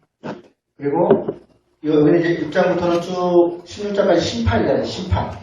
그렇죠? 그러니까 여기가 이렇게 심판이 어떤 막 환란, 막 큰 환란, 뭐 대환란 이렇게 그러니까 환란이 있으니까 휴거된 하나님의 백성들은 환란과 관계없고 이거 지금 땅에 있는 사람들 이야기하는 거예요. 그리고 요 중간에 있는 거는 잠깐 끼어 있다. 그러니까 하나님의 백성들이 이렇게 쭉 심판을 받는데 그 심판의 원인이 뭐냐? 12장 14절에 그 용, 두 짐승 이런 것의 멸망이니까 그런 이야기를 하고 그리고 15장에서 이 환란 구원받는 사람들이 여기 뭐 모세의 노래를 부르니까 그렇게 하고 17장, 20장 멸망, 사탄이나 뭐 심판 세력이 멸망하고 여기 19장 뒤에 보면 이제 어린 양의 혼인잔치가 있어요. 그래서 휴거된 사람들이 여기서 어린 양의 혼인잔치를 하고 그리고 천년왕국으로 20장에 잠깐 천년왕국으로 들어갔다가 그리고 영원한 20장 후에 21장부터 백보자 심판이 있은 후에 영원한 천국과 영원한 지옥으로 간다. 이렇게 설명이 되는 겁니다. 깔끔하죠? 네, 전혀 그렇지 않습니다. 여기서 일단 휴거가 일어나는 게 아니고요. 여기서 환란이 이 비신자들에게만 있는 게 아니에요. 우리가 여기서 다 같이 살아가는 거예요. 그 표현들을 아까 쭉 같이 보면 교회와 세상과의 싸움들이 계속 반복적으로 표현됩니다. 그러니까 16장 얘기를 드리면 전쟁 얘기를 좀 할 텐데요. 그리고서 요 12장에서 14장, 요 중간에 있는 7장, 10장하고 11장 이런 것들은 다 삽입되어 있는 거라 어떤 내용들을 이렇게 보충 설명하고 있는 것 같아요. 보충 설명. 그렇게 이게 봐야지 이걸 이렇게 시간대별로 유관해서 이제 쭉 가면요. 다 이게 안 맞는 겁니다. 그래서 12장하고 14장이 시간대적으로 이렇게 여기 다음에 여기 그 다음에 뭐 대저심판 이렇게 보지 말고 이런 세상에 이제 이 초림에서부터 재림까지 혹은 뭐 하나님의 이 창조서부터 말세까지 사이에 왜 이런 일이 벌어졌는가에 대한 영적 싸움들에 대한 이야기를 하는 게 12장에서 14장의 이야기입니다. 그리고 물론 14장에 다 결론을 다 얘기해요. 12장, 13장이 주로 그 얘기를 하고 14장에서는 그래서 구원받는 사람들이 또 여기 또 14만 4천이 나오거든요. 그리고 나서 최후의 심판들이 어떻게 될 것인가 자꾸 이렇게 여기서 한번 반복되고 여기 또 반복되고 여기 또 반복되고 여기서 또 반복되고 이렇게 또 계속 반복적으로 이야기를 하는 거예요. 17장에서 20장 또 반복되고 같은 패턴들이 계속 반복되고 있고 2장 3장도 마찬가지입니다. 교회 안에 마지막 구원의 모습과 그 시대의 모습이 좀 반복적으로 같이 이렇게 다 섞여 있습니다. 이해가 되시죠? 네. 이야기하고 12장으로 가겠습니다. 하도 황당한 계시록 그 강의들을 해석해놓은 것들을 봐서요. 여러분들이 하시는데 그런 거에 익숙해 있어요. 여기까지 와서 강의 듣는 분들이 어디서는 강의를 안 들었겠어요. 사실 이미 많아. 다 들었던 분들이기 때문에 그 세대주의 정말 무슨 마지막 때가 어떠니 환란이 어떠니 휴거가 어떠니 무슨 곡과 마곡의 전쟁이 어떠니 아마겟돈 전쟁이 어떠니 이런 거 다 들은 분들이라 오히려 되게 심심하다. 요한 1서 풀듯이 지금 요한계시록을 설명하고 있네. 이런 아주 심심할 거예요. 그런 사전적 지식들이 지금 계시록을 해석하는데 오히려 어렵게 만듭니다. 그냥 그런 생각들도 물론 중요한 생각들이에요. 그것들도 고민해가면서 무엇이 맞을까 이렇게 비교하는 것까지 보시면 좋겠습니다. 자, 12장부터 14장에 대한 기본적 내용들을 잠깐 설명을 먼저 드리겠습니다. 12장에서 14장은 11장에서 두 증인 사역을 통해서 드러난 교회 공동체의 어떤 사역들에 대해서 이야기를 했죠. 12장, 14장은 악의 세력과의 전투적 상황을 조금 더 분명하게 얘기를 합니다. 사실 이게 또 떨어져 있는 얘기가 아니라 11장에서도 교회와 사탄의 짐승과의 어떤 싸움의 이야기와 그리고 그 결과에 대해서 12장에서 한번 이야기를 했잖아요. 12장에서 13장, 14장도 그 얘기를 다시 반복하고 있는 겁니다. 그런데 조금 더 구체적으로 이렇게 반복하고 있는 내용들을 하는 것을 제가 나중에 설명해 가면서 여러분들이 인식하게 되겠습니다. 12장, 14장은 앞으로 전개될 악의 심판에 대한 최종적인 심판, 이 15장, 16장이 그런 내용이거든요. 아주 강화된 심판, 이런 7대적 심판과 17장, 20장에서의 악의 최후의 심판 내용을 함축적으로 담고 있는 거예요. 함축적으로. 그래서 12, 14장에 최후의 심판, 악이 세력이 어떻게 될 것인가에 대해서 미리 얘기를 합니다. 그래서 13장 같은 데 보면 바벨론의 멸망에 대해서 벌써 얘기를 합니다. 그거는 저쪽에 19장, 뭐 17장, 18장 이때 얘기하는 거거든요. 그러니까 미리 얘기하고 자세히 얘기하고 이런 식이죠. 12장은 교회 공동체와 사탄과의 관계를 이야기하고요. 교회 공동체와 사탄과 어떤 관계인가? 여자와 용의 대립 관계를 통해서 상징적으로 소개를 합니다. 그런데 이 용이 대립을 3개, 12장이 3개로 나눠져 있습니다. 용이 처음에는 누구랑 대립하냐면 어떤 아이, 여자가 낳은 아이와 대립을 합니다. 그리고 그 다음에는 미가엘과 대립을 해요. 그리고 세 번째 장면에서는 여자와 대립을 합니다. 용이. 이렇게 3가지 대립을 통해서. 근데 각각 이게 뭔가 이제 이렇게 살펴보면 되겠죠? 그래서 그 용과의 대립 관계를 설명하는 게 12장입니다.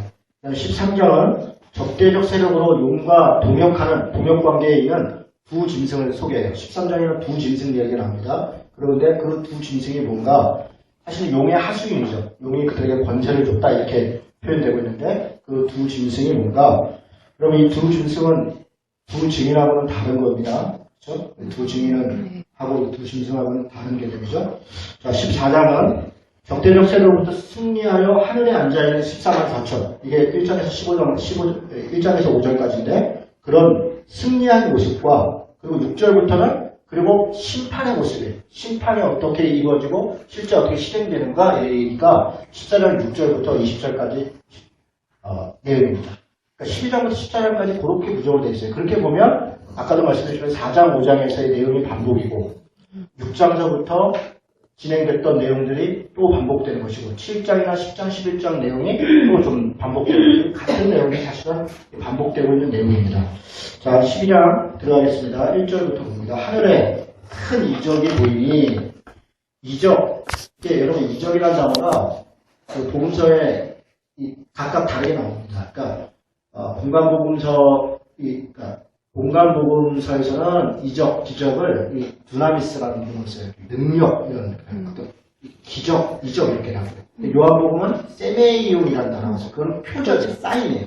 그것을 통해서 그 이적을 통해서 무언가를 알도록 하는 사인입니다. 근데 여기 쓰여있는 단어는 세메이온이라는 단어입니다.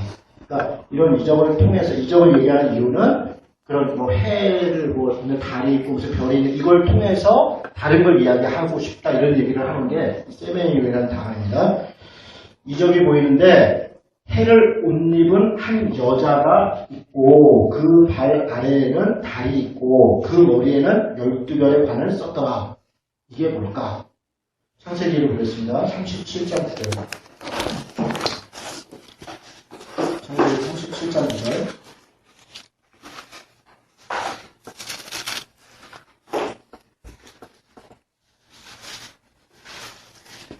우리는 이렇게 찾아봐야 되지만 당시 유대인들은 안 찾아봐도 이게 뭔지 그냥 아는 거예요. 그들에게 있어서는 그게 그냥 사인이 되는 거예요. 37장 9절에 보니까 같이 한번 읽어볼까요? 자, 시작. 요셉이 자신을 보고 그의 형들에게 말하여 이르되 내가 또 꿈을 꾼즉 해와 달과 11별이 내게 절하더이다. 이 12별에 대한 그 11별이 자기가 빠져있어요. 그죠? 그래서 해와 달과 11별. 나중에 이게 뭐냐면 이스라엘을 얘기할 겁니다. 이스라엘 전체가 11별에서 12별. 나중에 그 야곱과 형제들이 와서 자기한테 절할 때 요셉의 이 꿈이 생각이 났더라. 그러면서 이제 그때부터 이스라엘이라고 하는 나라가 시작되는 것들에 대한 그런 이야기를 하는 것이죠. 자, 다시 돌아가겠습니다. 창세기 31장 9절만 봤는데요. 아가서 6장 10절, 다니엘서 12장 3절, 이사야 60장 9절에서 20절 이런 곳에 보면 다 이 해 옷을 입은 여자, 달, 12별 이런 표현들을 사용하면서 다 이스라엘을 얘기하는 이스라엘.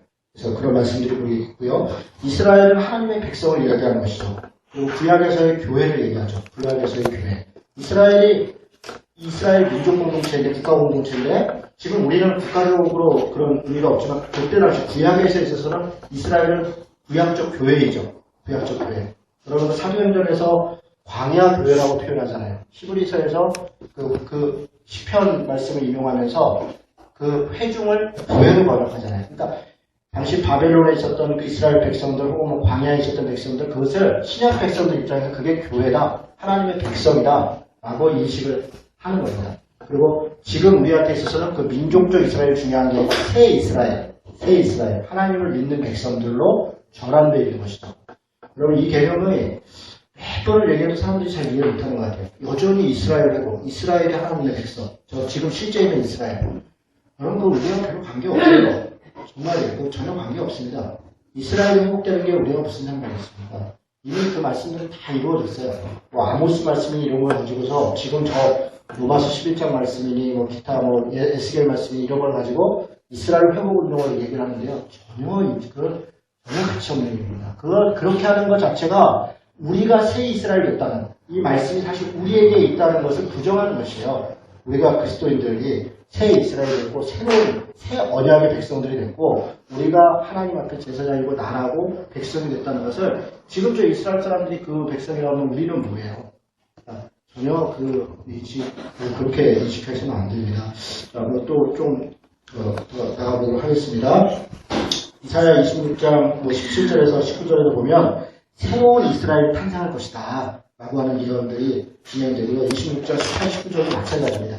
그 이스라엘이 아니라 나중에 뭐 여러 가지 것들 이야기를 하죠. 그러니까 이사야서가 특별히 이사야서는 66장까지 되는데요. 39장까지는 약간 구약적 느낌인데 초림에 대한 얘기를 많이 하고요. 물론 재림도 얘기해요. 이사야 11장 같은 데는 한 이새의 뿌리에서 누가 나올 거다 이렇게 나가는데 이사야 2장이나 14장 같은 데 보면 뭐 어린아이가 그 사자애들하고 같이 놀고 뭐 뱀 속에 넣어도 뭐 하고 뭐 칼을 쳐서 보수를 그런 것은 재림 때의 모습을 이야기하거든요. 영원한 하나님 그게 섞여 있어요. 그런데 그게 40장부터는 거의 이 나중에 회복된 이스라엘에 대한 이야기들이 많이 나옵니다. 그래서 그것은 신약적 모습이에요. 40장부터는. 그리고 나중에 60장 넘어가면요. 새 예루살렘 나오고요. 새 이스라엘 혹은 새 하늘과 새 땅의 얘기들이 이미 거기서 다 이야기를 합니다. 그런 이야기들이 반복되면서 이사야서에서도 이미 벌써 새 이스라엘, 뭐 에스겔에서도 새 언약 그런 얘기를 많이 하죠. 자, 다시 12장 1절 얘기하다가 얘기했습니다. 하늘에 큰 이적이 있는데 이 여자가 누구냐? 이스라엘이에요. 구약적 교회라는 겁니다. 이 여자가 아이를 배웠어요. 해산하게 되매 아파서 애를 쓰며 부르짖더라.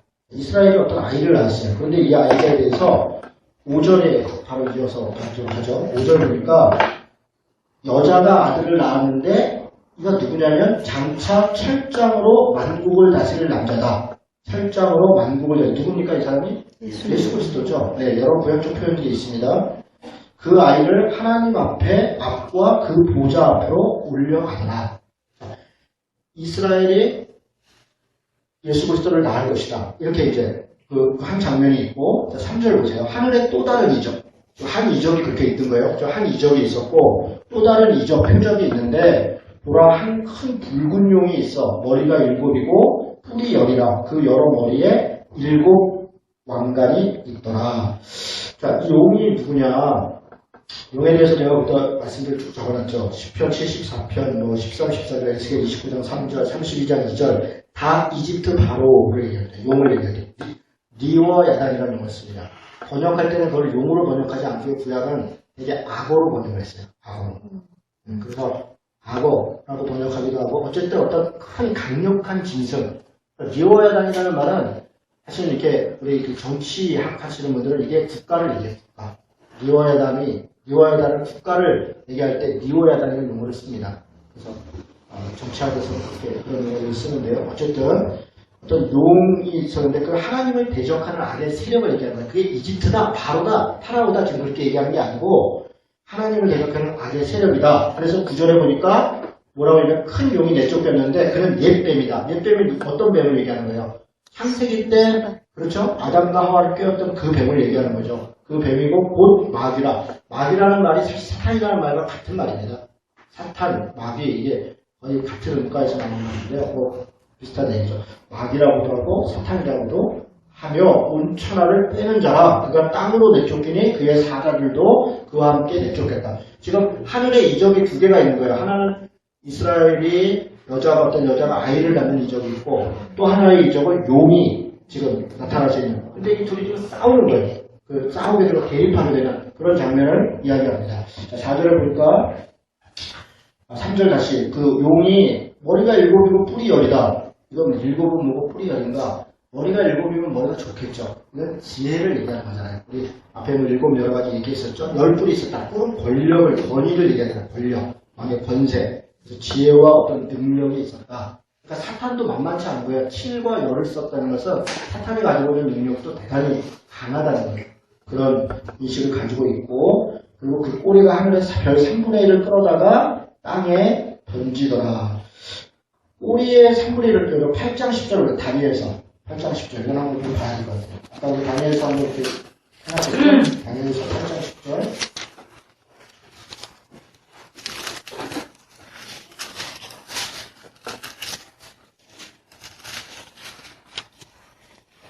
다니엘서 8장 10절 찾았습니까? 거기 보면 숫 염소가 스스로 심히 감대하여 가더니 강성할 때 그 큰 뿔이 꺾이고 그 대신 현저한 뿔렛이 저기 어디를 10절을 그것이 그러니까 지금 어떤 숫 염소 큰 뿔이 있고 이런 것이 강성한 것이 10절에 그것이 하늘 군대에 미칠 만큼 커져서 그 군대와 별들 중에 몇을 땅에 떨어뜨리고 그것들을 짓밟고 그러니까 이런 이미지죠. 이런 이미지. 그러니까 뭔가를 끌어내리고 떨어뜨리고 이런 이미지를 그대로 가지고 와서 하늘에 어떤 큰 이적이 있어. 다시 계시록을 봐요. 그래서 그 용이 3분의 1을 주고 던지는 어떤 전쟁이 일어나는 그런 장면들을 지금 상징적으로 지금 그림을 그리고 있는 겁니다. 그러니까 용이 해산하려는 여자 앞에서 그가 해산하면 그 아이를 삼키고자 하더라. 아이를 삼키고자 했죠.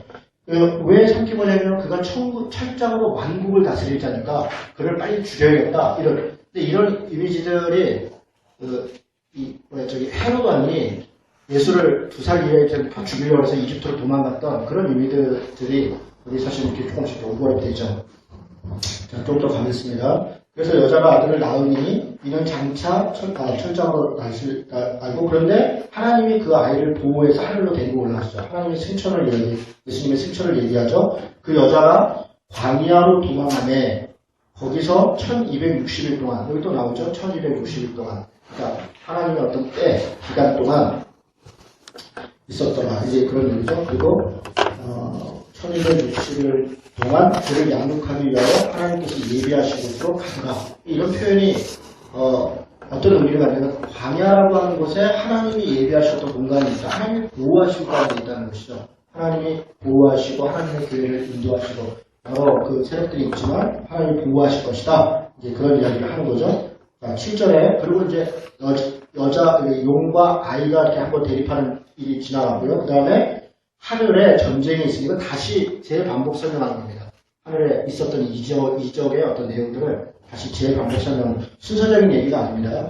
하늘에 전쟁이 있으니 미가엘과 그의 사자들이 용과 더불어 싸울세. 미가엘은 군사적 천사입니다. 그래서 다니엘서도 그렇고요. 여러 군데 미가엘이 그 군사로 등장하죠. 싸움에 대신 싸우는 하나님의 군대에 등장합니다. 그의 사자들이 용과 더불어 싸울세 용과 그의 사자들도 싸우나 이기지 못하여 다시 하늘에서 그들이 있을 곳을 얻지 못하더라. 그래서 그가 쫓겨났고 그의 사자들과 함께 내쫓겼느니라. 자, 또 내가 들으니 하늘에 큰 음성이 있어 이르되 이제 우리 하나님의 구원과 능력과 나라와 또 그의 그리스도의 권세가 나타났으니 우리 형제들을 참소하던 자, 그러니까 이게 사탄이죠. 참소하던 자, 곧 우리 하나님 앞에서 밤낮 참소하던 자가 쫓겨났고 하늘에서 사탄은 뭐하고 있었나? 참소하던 자들. 그게 구약의 이미지입니다. 구약에서 보면 그래서 욥기라든가 아까 우리가 얘기했던 스가랴라든가 이런 데서 하나님 앞에 욥을 참소하고 또 여호수아와 스룹바벨을 참소하고 그런 이간질하고 속이고 참소하고 그런 일을 하던 용이 쫓겨났다. 또 우리 형제들이 어린 양의 피와 자기들이 증언하는 말씀으로써 그를 이겼으니 이것도 되게 중요한 일이에요. 뭘로 이겼냐면 어린 양의 피, 예수 그리스도의 피와 자기들이 증언하는 말씀.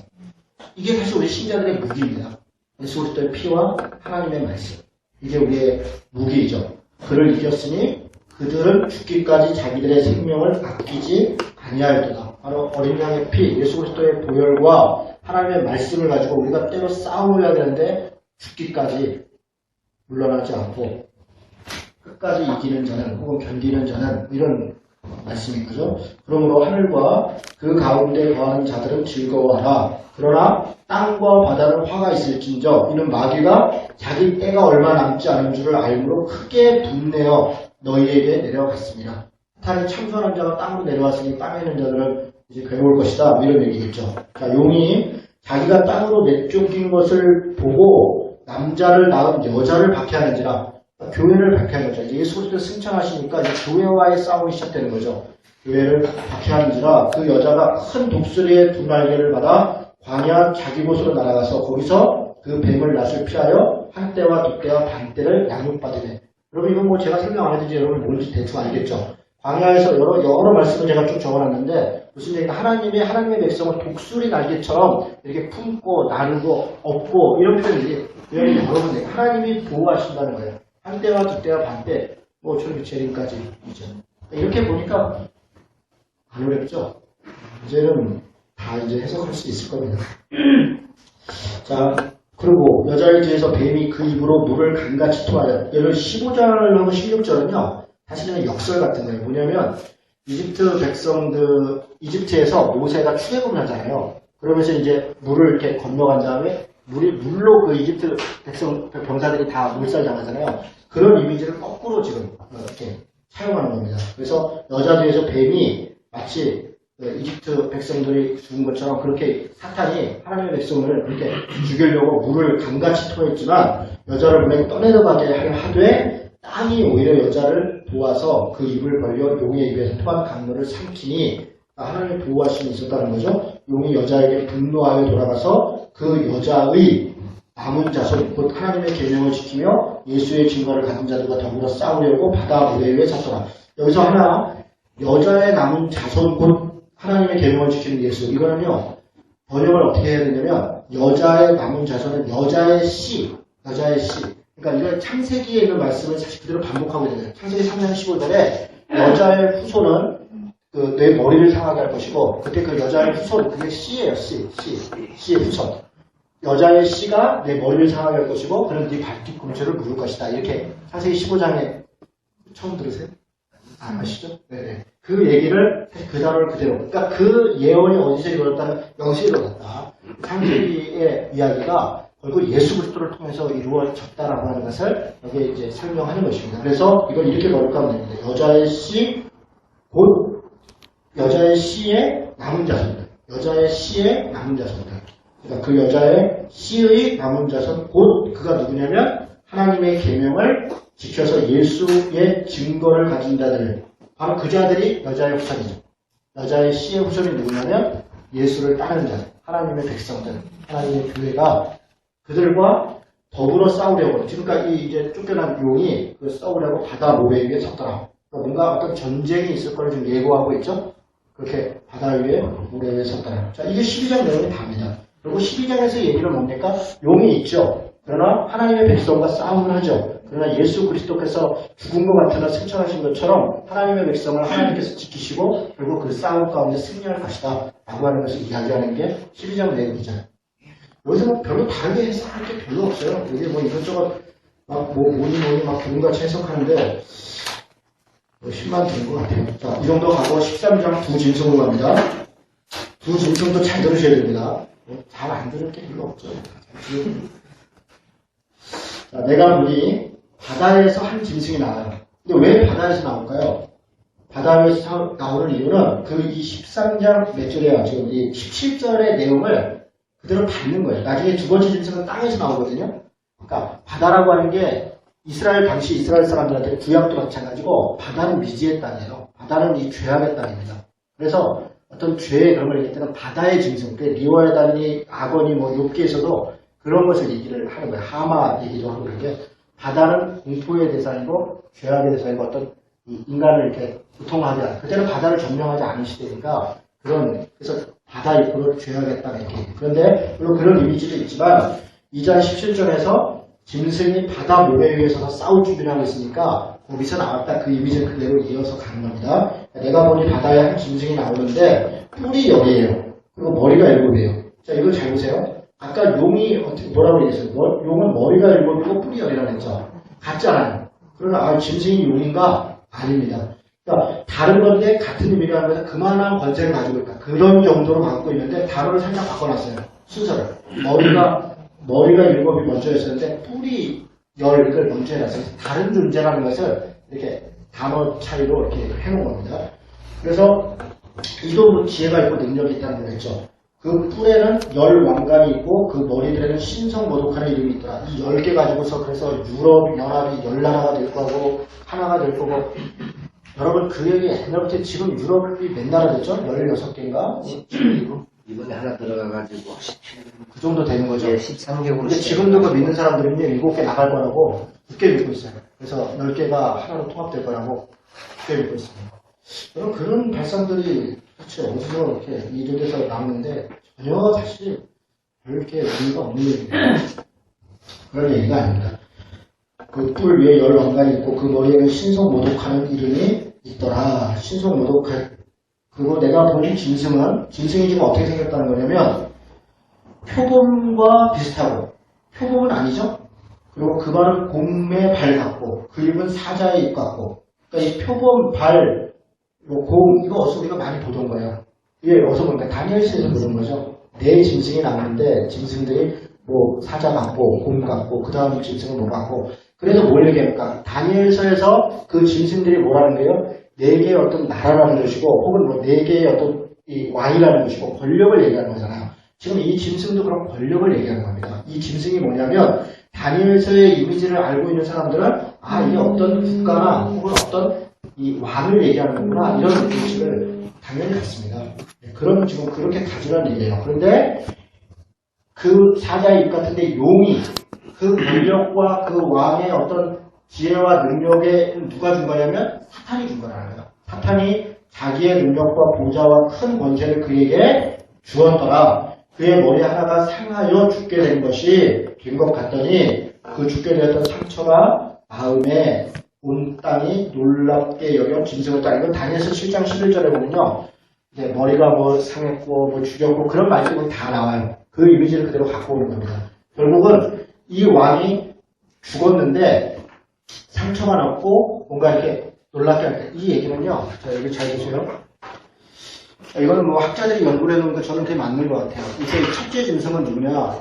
첫째 짐승은 사실은 네로를 얘기합니다. 그리고 거의 맞다고 봅니다. 당시에 네로의 핍박 시대가 지나고 도미티아누스 황제 시대거든요. 네로가 큰 권세와 이런 것을 가지고 그들을 핍박했는데 당시에 어떤 전설이 있냐면 네로가 죽었는데 그가 다시 사실은 죽지 않았고 그가 망명을 했다. 어디로 망명했냐면 파르티아라는 곳으로 망명했다. 이렇게 이야기를. 그 시절에 그렇게 그런 문헌들이 있어요. 파르티아라는 것이 망명해서 네로가 파르티아 군사들을 이끌고 우리를 다시 치러 올 것이다. 라고 하는 그 전설이 있어요. 그래서 네로 시대를 겪었던 사람들은 그게 굉장히 공포예요. 그 이미지를 얘기하는 거예요. 네로가 다시 돌아올 것에 대한 그런 두려움을 그대로 얘기하는 거예요. 온 땅이 놀랍게 여겨 그 짐승을 따를 것이다. 그런 어떤 권세들에 의한 핍박. 그런데 그 권세의 핍박이 사실은 도미티아누스를 통해서 이루어졌다는 거예요. 그 얘기를 하고 싶은 겁니다. 마치 이런 그 전설이 결국은 도미티아누스를 통해서 다시 반복되고 있다. 그런데 나중에 결국 그것도 이길 것이다. 그 얘기를 하고 싶은 거예요. 그런 전설 자체가 무용하다라는 얘기를 하고 싶은 게 이 내용의 실제 내용입니다. 그래서 4절에 용이 짐승에게 권세를 주므로 용에게 경배하며 짐승에게 경배하여 이르되 누가 이 짐승과 같으냐 누가 능히 이와 더불어 싸울 것이냐. 당시 도미티아누스 황제는요 자기 자신을 주와 신이다 라고 아예 이름을 붙이고 거대한 신상을 만들고 그걸 절하지 않으면 죽이고 핍박하고 했던 그런 시대입니다. 그런데 그와 누가 싸워서 이길 것이냐 누가 그에게 더불어 이길 것이냐 뭐 이런 한식이 있는 거죠. 또 짐승이 과장되고 신성모독을 말하는 입을 받고 또 42달 동안 일하는 권세를 받으리라. 42달 동안 어떤 일정한 기간 동안에 그런 핍박과 그런 고통과 이런 것들이 있을 것이다. 짐승이 입을 벌려 하나님을 향하여 비방하되 그의 이름과 그의 장막 곧 하늘에 사는 자들을 비방하더라. 하나님을 비방하고 그의 성전을 비방하고 했던 거죠. 또 권세를 받아 성도들과 싸워 이기게 되고 각 족속과 백성과 방언과 나사를 다스리는 권세를 받았으니. 자, 이 장면 잘 보십시오. 지금 여기에 짐승이 지금 각 족속과 백성과 방언과 나사를 다스리는 권세를 받았다네요. 그런데 이것은 우리가 5장에서도 그렇고 8장에서도 그렇고 아까 우리 11장도 그렇고 다 하나님이 궁극적으로 받았다 이렇게 지금 우리가 표현할 때 이 표현들을 썼잖아요. 그렇죠? 그리고 14장 6절 한번 보세요. 14장 6절을 보면 14장 6절은 또 보니 다른 천사가 공중에 날아가는데 땅에 거주하는 자들 곧 모든 민족과 족속과 방언과 백성에게 전할 영원한 복음을 가졌더라. 같은 표현인데 이거는 뭐냐면 이건 중립적이에요. 짐승이 가지고 있는 것도 아니고 짐승이 소유한 것도 아니고 하나님이 소유한 것도 아니고 천사가 모든 족속에게 뭔가 복음을 전한다 이런 얘기예요. 그러면 이 어떤 나라와 권세를 어떨 때는 하나님이 가지고 있고 궁극적으로 승리했다는 얘기를 하고 어떨 때는 사탄이 가지고 있다고 어떨 때는 중립적으로 있다는 것은 이 세상을 두고 하나님의 세력과 사탄의 세력이 전쟁에 있는 것입니다. 그래서 누가 어디로 속해지는가 어떤 데는 속해지는 것이죠. 세상에 하나님의 안에 속해 있을 것이냐 짐승을 경배하며 살 것이냐 라고 하는 것이죠. 그런 지점들 그런 영적인 전쟁에 있는 것들을 이야기하죠. 11장 15절을 한번 보겠습니다. 아까 우리가 읽었던 얘기인데 그러나 궁극적으로 11장 15절뿐 아니라 다른 데도 마찬가지인데 그런데 그 싸움은 누가 이긴다는 거예요. 11장 15절에 세상 나라가 우리 주와 그의 그리스도의 나라가 되어 그가 세세토록 막노를 할 것이다. 일곱째 나팔이 불 때는 결국은 그 싸움은 하나님이 이길 것이다. 그러니 우리에게 뭐라고 얘기하냐면 어느 편에 설 거냐 어디에 있을 것이냐 그런 선택 지점들을 우리에게 요구하고 있는 것이다. 8절로 가겠습니다. 죽임을 당한 어린 양의 생명책에 창세 이후로 기록되지 못하고 이 땅에 사는 자들은 다 그 짐승에게 경배하리라. 이게 짐승이 이긴 것 같지만 그건 일시적 승리입니다. 이 시절에도 하나님의 백성들이 있습니다. 짐승이 다 이긴 것 같고 승리한 것 같으나 결국은 일시적 승리이다. 지금도 마찬가지죠. 저는 우리 한국이 그리스도인들이 이렇게 많아서 하나님이 승리했다 그렇게 생각되지 않습니다. 우리가 살아가고 있는 모습이나 교회의 모습을 보면 짐승이 이긴 것 같아요. 그런데 이런 안타까운 상황 속에서도 하나님의 백성들은 여전히 있는 것이고 이것이 일시적으로 이긴 것 같으나 궁극적으로 하나님을 따르는 자들이 이기게 될 것입니다. 그 믿음을 가지고 살아가는 것을 독려하는 게 사실 요한계시록의 목적, 당시 시대의 목적이고 도미티아누스 황제로부터 엄청난 핍박과 고통을 받고 있는 사람들한테 두려워하지 마라. 그 핍박과 고난이 있을 거지만 그러나 궁극적으로는 하나님이 승리할 것이다. 그러니 그 믿음을 갖고 이겨라 라고 독려하는 것처럼 지금 우리 이 주님의 시대에 살고 있는 우리에게도 사실 그렇게 독려하고 있는 겁니다. 궁극적으로 하나님이 승리하실 것이다. 자, 9절부터 갑니다. 누구든지 귀가 앓거든 들을지어다. 자, 이런 일들이 이게 쫓긴 짐승이 있다는 거죠. 사로잡힐 자는 사로잡혀갈 것이고 칼에 죽일 자는 마땅히 칼에 죽을 것이니 누가요? 백성들 중에 고난과 고통이 있다는 거예요. 고난과 고통이 있다. 그러나 성도들의 인내와 믿음이 여기 있다. 왜 인내와 믿음이 필요합니까? 환난이 있으니까. 그래서 이런 단어들만 봐도 이미 휴거했다라고 하는 말이 안 된다는 걸 성도들이 이미 인내와 믿음이 필요한 그런 고난 가운데 있는 거잖아요. 그렇죠? 14장 12절에도 한번 보겠습니다. 성도들의 인내가 여기 있나니 그들은 하나님의 계명과 예수에 대한 믿음을 지키는 자니라.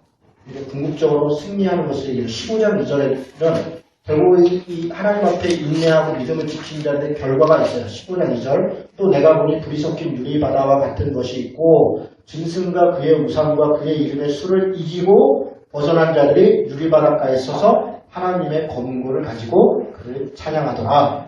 궁극적으로 승리할 것이다. 이런 이야기를 하고 있는 것이죠. 그렇죠? 11절부터도 또 잘 들으시는 겁니다. 두 번째 조건이 뭔가 내가 보면 또 다른 짐승이 땅에서 올라와요. 아까는 바다에서 올라왔죠? 땅에서 올라왔지? 땅을 보고 바다는 뭐냐? 그냥 사탄에게 속한 곳. 인간의 어떤 욕심과 그런 게 7장 17절, 다니엘서 7장 17절 이미지를 사실 이용하는 건데요. 다니엘서 10장 17절 그것은 세상에서 세상 권세들이 나온다. 세상에서 대적자들이 나온다. 그 세상이 곧 땅이라는 거예요. 그 이미지를 거기서 그대로 사용하고 있는 거예요.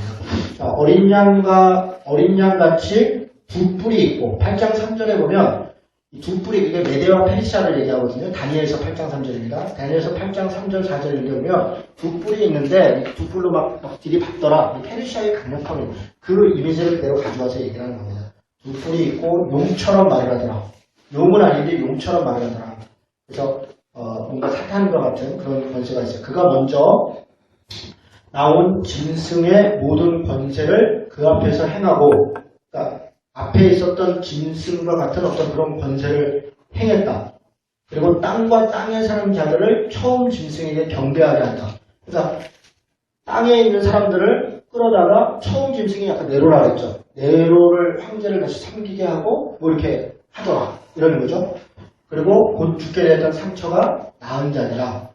큰 이적을 행하고 심지어 사람들 앞에서 불이 하늘에서 있던 땅에 내려오게 하고, 그리고 그가 그런 어떤 권세들을 통해서 미혹하게 하고, 이런 자라는 거예요. 우상을 만들고, 그가 권세를 받아 그 짐승의 우상에게 생기를 주어, 생명을 주어, 오히려 짐승의 우상에 생명을 주어 그 짐승의 우상으로 말하게 하고 또 짐승의 우상에 경배하지 않은 자는 여신이 다 죽게 한다.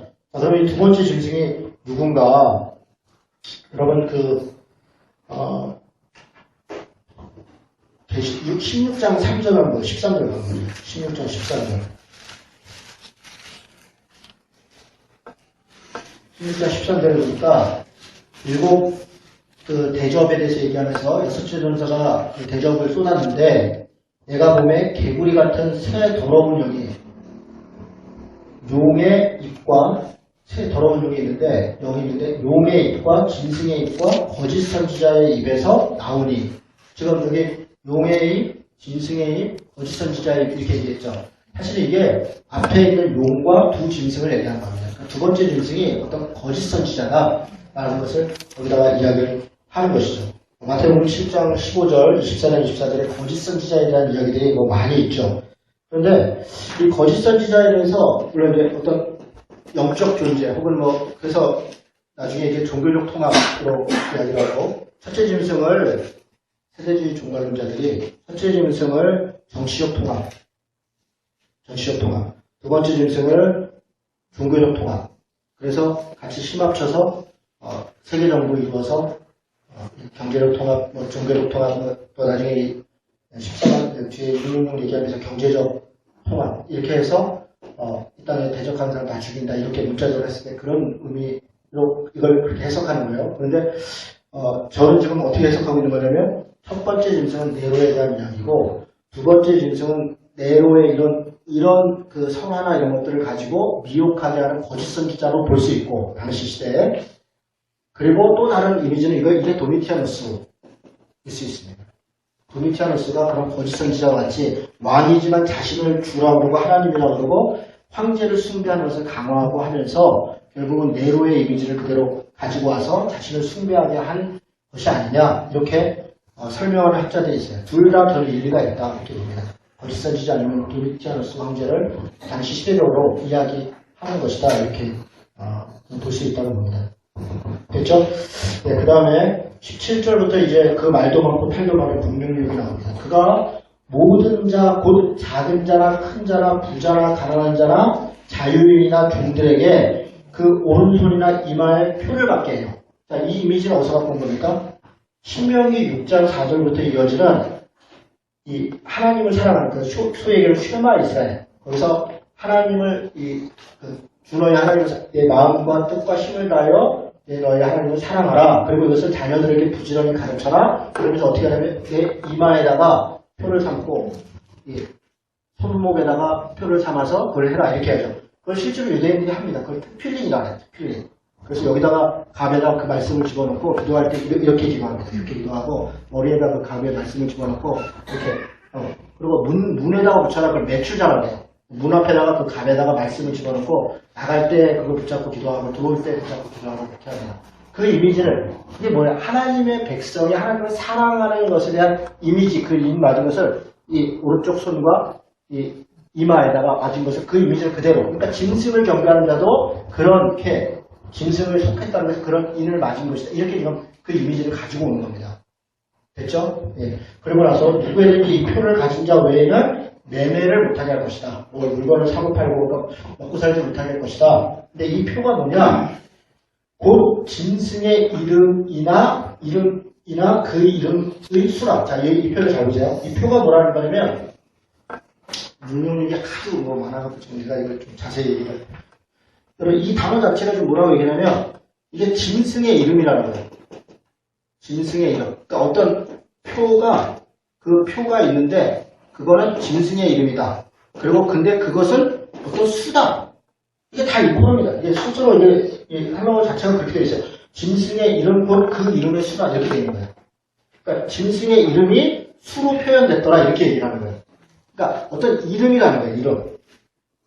이해가 되십니까? 지금 무슨 말인지 이해가 되시죠? 그런데 지혜가 여기 있으니 총명한 자는 그 짐승의 수를 세워보라. 그것은 사람의 수니. 이때 이 사람의 수는 한 사람의 수니 이런 얘기예요. 한 사람의 수. 실제로 이 사람의 수가 단수입니다. 어떤 사람의 수인데 그 사람을 얘기하는데 지혜 있는 사람을 봐라. 그 수는 666이다. 이렇게 표현했다는 거예요. 이건 사람의 이름이라는 거예요. 그래서 이거를 가지고 해석하는 건 전통적으로 여러 가지가 있는데 제가 볼 때 일리가 있는 건 딱 두 가지입니다. 하나는 게마티리아라는 말이 있어요. 이게 뭐냐면 당시에 그러니까 당시 헬라어를 썼잖아요. 헬라어로 뭔가를 부르는 것을 히브리어로 이렇게 이렇게 바꿔서 그거를 숫자로 표기해. 히브리어는 숫자로 표기가 됩니다. 예를 들면 이제 아가서라든가 예레미야 애가라든가 시편이라든가 헬라어를 가지고 히브리어는 숫자가 없어요. 그 22개의 알파벳이 숫자입니다. 22개가. 그게 1부터 해서 쭉 숫자예요. 그걸 가지고 숫자를 씁니다. 실제로 히브리어는 숫자가 없어요. 그래가지고 뭔가를 이야기할 때 숫자를 이렇게 다 히브리어의 그 알파벳을 다 사용합니다. 알레프부터 오메가까지. 그런 얘기를 다 사용해요. 그래서 다윗 같은 경우에 14대나 13대 마태복음에 얘기할 때 그거는 말 갖고 얘기하는 거예요. 다비드라는 말이 14입니다. 14. 다비드가 그 히브리니까 14예요. 그래서 그것을 그 마태복음 1장의 족보를 얘기할 때 그런 것들이 일종의 언어 플레이, 워드 플레이어로 다 이렇게 들어가 있는 거예요. 게마티리아라고 하고 그것이 그때 당시 실제로 그렇게 있습니다. 그리고 다른 이렇게 그때 당시 이름에 내 사랑하는 그 여자의 이름은 517이다. 이런 것들이 나와요. 그때 당시 그냥 숫자를 불러서 그 사람의 이름을 그냥 이렇게 숫자로 표기하는 게 그게 일반적인 표현입니다. 그래서 게마트리아라고 하는 이 사람의 이름을 혹은 어떤 이렇게 물건의 이름을 숫자로 표기하는 그런 문화가 있다는 거예요. 그걸 게마트리아라고 하고 이것은 그것을 이야기하는 것이다 라고 이야기하는 거라는 거예요. 그리고 네로라고 하는 이름을 히브리어로 바꿔서 했더니 666이다. 근데 사실 도미티아누스도 666으로 맞춰집니다. 또 어느 사본에 보면 666이 아니고 616으로 나와 있기도 해요. 실제로. 그런데 네로라고 하는 번역이 666이 아니면 616으로도 숫자가 맞춰진다고 해요. 사본 자체가 666이 아니면 616으로 되어 있는 게 있습니다. 그래서 결국 게마트리아에서 얘기하는 이 666은 당시의 권력을 가지고 있는 네로나 혹은 도미티아누스 황제를 얘기하는 것이다. 저는 그렇게 보는 게 타당하다고 봅니다. 또 다른 해석은 이런 겁니다. 7이라고 하는 게 완전수잖아요. 그렇죠. 6이라고 하는 것은 완전해서 한 개 빠진 거잖아요. 그러니까 하나님의 완전하지 않은 그 수는 660이다. 완전하지 않은 부족한 뭔가 비어있는 그런 것이다. 그러니까 사탄이라고 하는 존재가 결국 하나님처럼 완전한 것 같으나 그러나 그 짐승의 수는 하나님에 미치지 못한다. 이렇게 해석하는 분들도 있습니다. 저는 그것도 일리가 있다고 봅니다. 나머지 666이 뭐네 무슨 누구네 이런 얘기는 정말 거의 다 소설입니다. 뭔 666이 시대마다 나타나는 거예요. 사람도 나와줘야 돼요.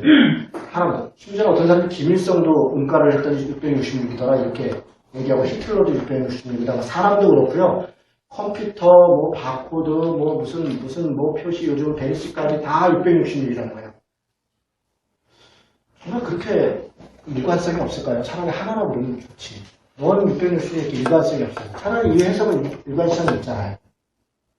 매매를 못할 것이다. 당시 정치 권력을 가지고 있는 사람들은 그 자체로 예수를 믿는 사람들이 경제적으로 어렵게 사는 것입니다. 그래서 저는 그냥 그 정도로 해석하는 게 가장 무난할 것이다 이렇게 생각을 합니다. 서머나 교회라든가 빌라델피아 교회 경제적으로 매매 못하고 고생을 했다는 것. 그러나 하나님이 그것을 칭찬하시면서 그러나 너네가 가난한 자 같으나 둔한 자라 이기는 자들은 이러저러 할 것이다. 그 시대 자체가 그런 경제적 어려움을 당하던 시대라는 거죠. 됐죠? 우리 공부를 해석하고 들어왔습니다. 14장까지 가겠습니다. 오늘은 14장까지만 해볼 것 같으네요. 자, 14장 또 내가 보니 보라 어린 양이 시온산에 섰고 그와 함께 14만 4천이 서 있는데 이때 시온산은 그냥 예루살렘을 얘기하는 게 아니라 예루살렘으로 대변되는 완전한 이게 이제 궁극적 승리의 모습을 얘기하는 거예요. 사실은 새 예루살렘을 얘기하는 거겠죠. 그 시온산에 섰고 이때 섰다 이렇게 표현하는 게 더불어 싸우려고 모래 위에 섰다라고 하는 그 단어를 그냥 그대로 쓴 겁니다. 그러니까 사탄이 하나님의 백성과 하나님의 교회와 싸우려고 섰지만 궁극적으로 승리한다는 이런 표현 자체가 시온산에 섰다. 그 싸움은 끝났다. 지금 이런 얘기를 하는 겁니다. 그와 함께 14만 4천이 서 있는데 14만 4천 7장의 1절에서 8절에서 뭔지 얘기했었죠. 하나님의 교회를 이야기하는 겁니다. 그들의 이마에는 어린 양의 이름과 그 아버지의 이름을 쓴 것이 있더라. 내가 하늘에서 나는 소리를 들으니 많은 물소리와도 같고 큰 우레소리와도 같은데 내가 들은 소리는 검은고 타는 자들이 그 검은고를 타는 것 같더라. 사실 여기 검은고가 우리는 두 번밖에 없는데요. 검은고 타는 자들이 그 검은고를 타더라. 이렇게 세 번이 있어요. 그러니까 하프 해서 이렇게 찬양을 부르는 그런 이미지를 만들고 있는 거예요. 여기는 원래 하프라는 단어가 세 번 있습니다. 자, 그들이 보좌 앞과 내 생물과 장로들 앞에서 새 노래를 부르니 땅에서 속량함을 받은 14만 4천 밖에는 능히 이 노래를 배울 자가 없더라.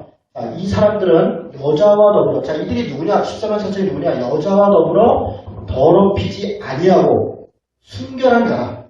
순결한 자라. 나중에 여자 뒤에 17장에 보면 음녀도 나오고 그러는데요. 사실 그 여자를 얘기합니다. 그때가 지금 바벨론이라고 17장에는 바벨론이라고 하고 그게 사실은 로마를 얘기합니다. 결국 그 짐승의 표라고 얘기했던 로마의 권력에 고개 숙이지 않고 고개 숙이지 않았다는 게 인사 안 했다는 게 아니라 거기에 굴욕하지 않고 하나님의 복음, 말씀과 그 피를 듣고 끝까지 이긴 자들 그 얘기를 하는 거죠. 그 순결한 자들. 그래서 이런 이미지가 그대로 19장 7절이라든가 21장 2절 9절에는 어린 양의 신부라는 이미지로 순결한 신부라는 이미지로 그대로 연결이 되는 겁니다.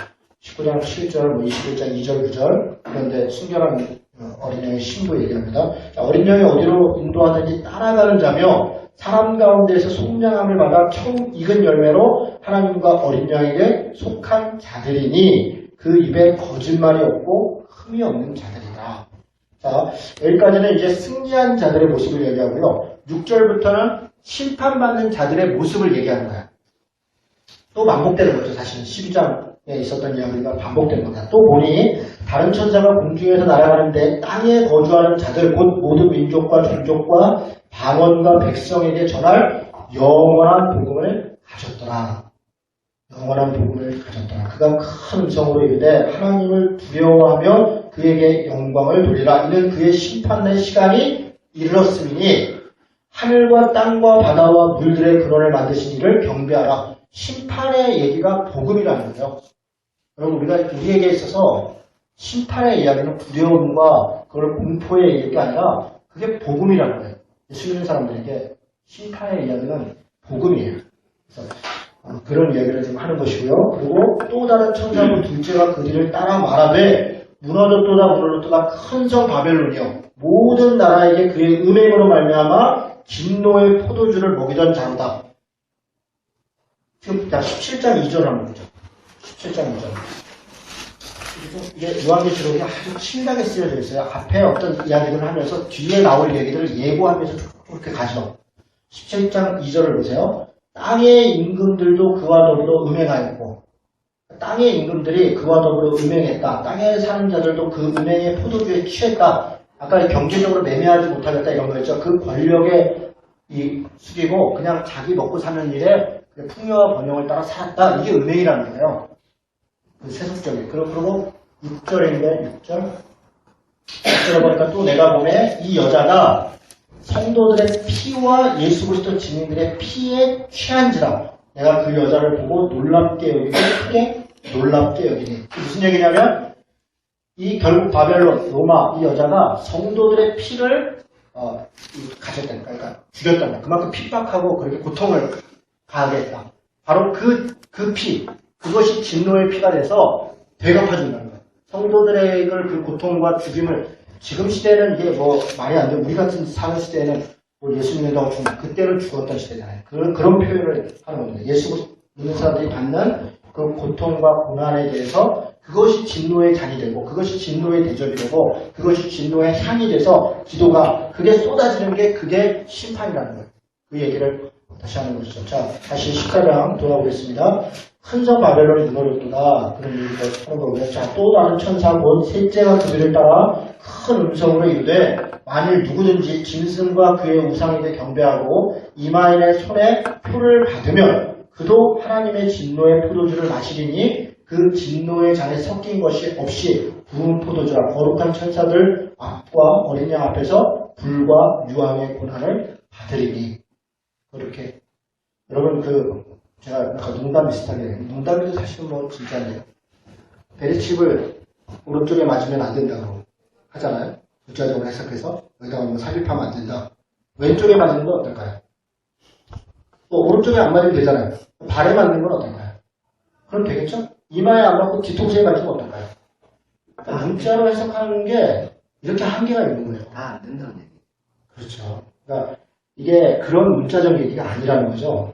그러니까 이걸 그래서 이마와 이마 그런 막 사진들 막 이마에 뭐 해놓은 거 뭐 한 번 이런 걸 막 해놓으면서 그게 뭐다 이렇게인데 문자적 해석의 한계라는 게 그런 거 아니겠습니까? 그리고 예수 믿으면 구원받는데 이거 받는다고 구원받지 못하겠습니까? 이거는 영적인 의미잖아요. 이게 결국 믿음을 포기했다는 의미잖아요. 믿음을 포기했다. 짐승에게 경배했다는 것이 결국은 자기의 풍요와 변형을 해서 예수 그리스도 따르는 그 하나님의 말씀과 그것을 증거하는 그래서 그것을 싸움을 하고 고난과 이런 것들을 해야 되는 것들을 포기했다. 그게 믿음을 포기했다는 거잖아요. 그런 영적인 의미의 것을 문자적으로 갖다 하는 것이 답답한 거죠. 자, 넘어가겠습니다. 그 고난의 연기가 세세토록 올라올 것이다. 불과 유황의 고난을 받는데 이때 그 고난이 아니라 사실 정확히 말하면 고통이에요. 그러니까 영원한 그 지옥은 고난받는 게 아니라 고통을 당하는 것입니다.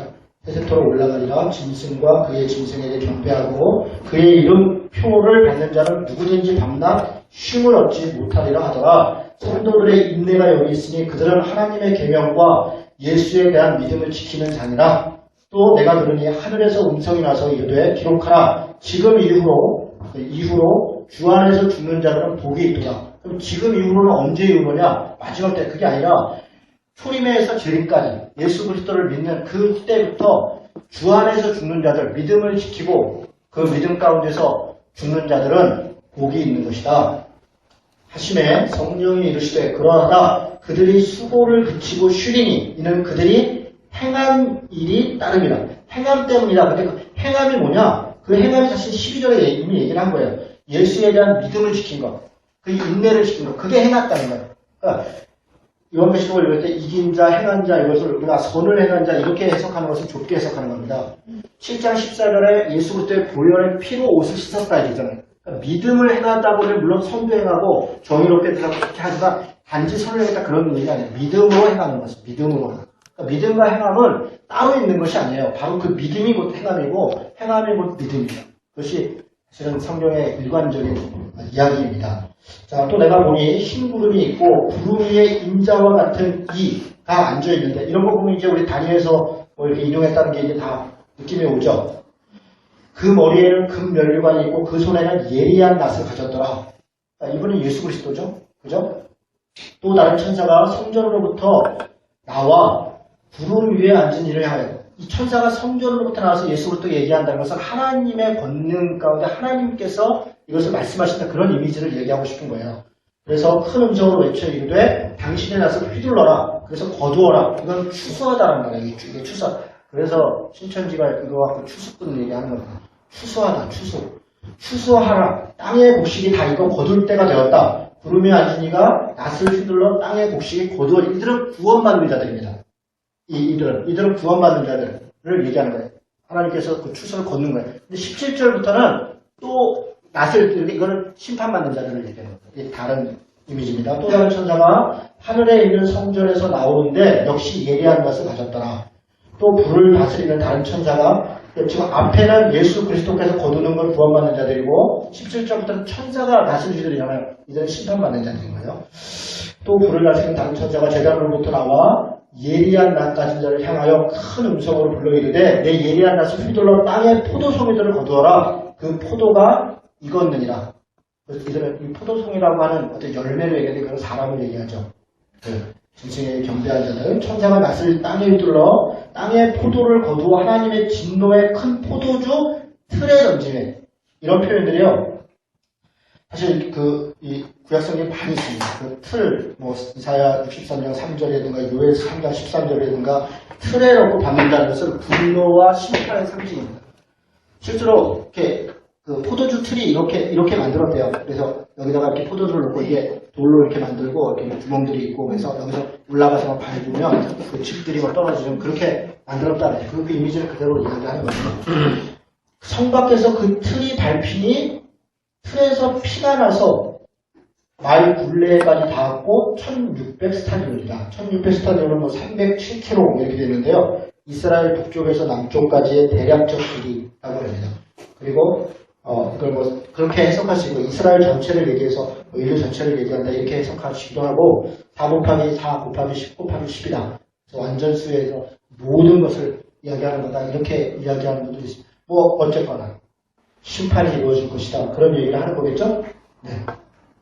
이런 정도로 14장까지 이야기를 했습니다. 우리 15장, 16장을 할 때 사실은 이 전쟁이 무엇인가에 대해서 이야기를 오늘 좀 했어야 되는데 다음에 아마겟돈 전쟁 얘기할 때 성경에서 얘기하는 전쟁이 도대체 무엇을 얘기하는 건가에 대해서 16장한테 이야기를 하고요.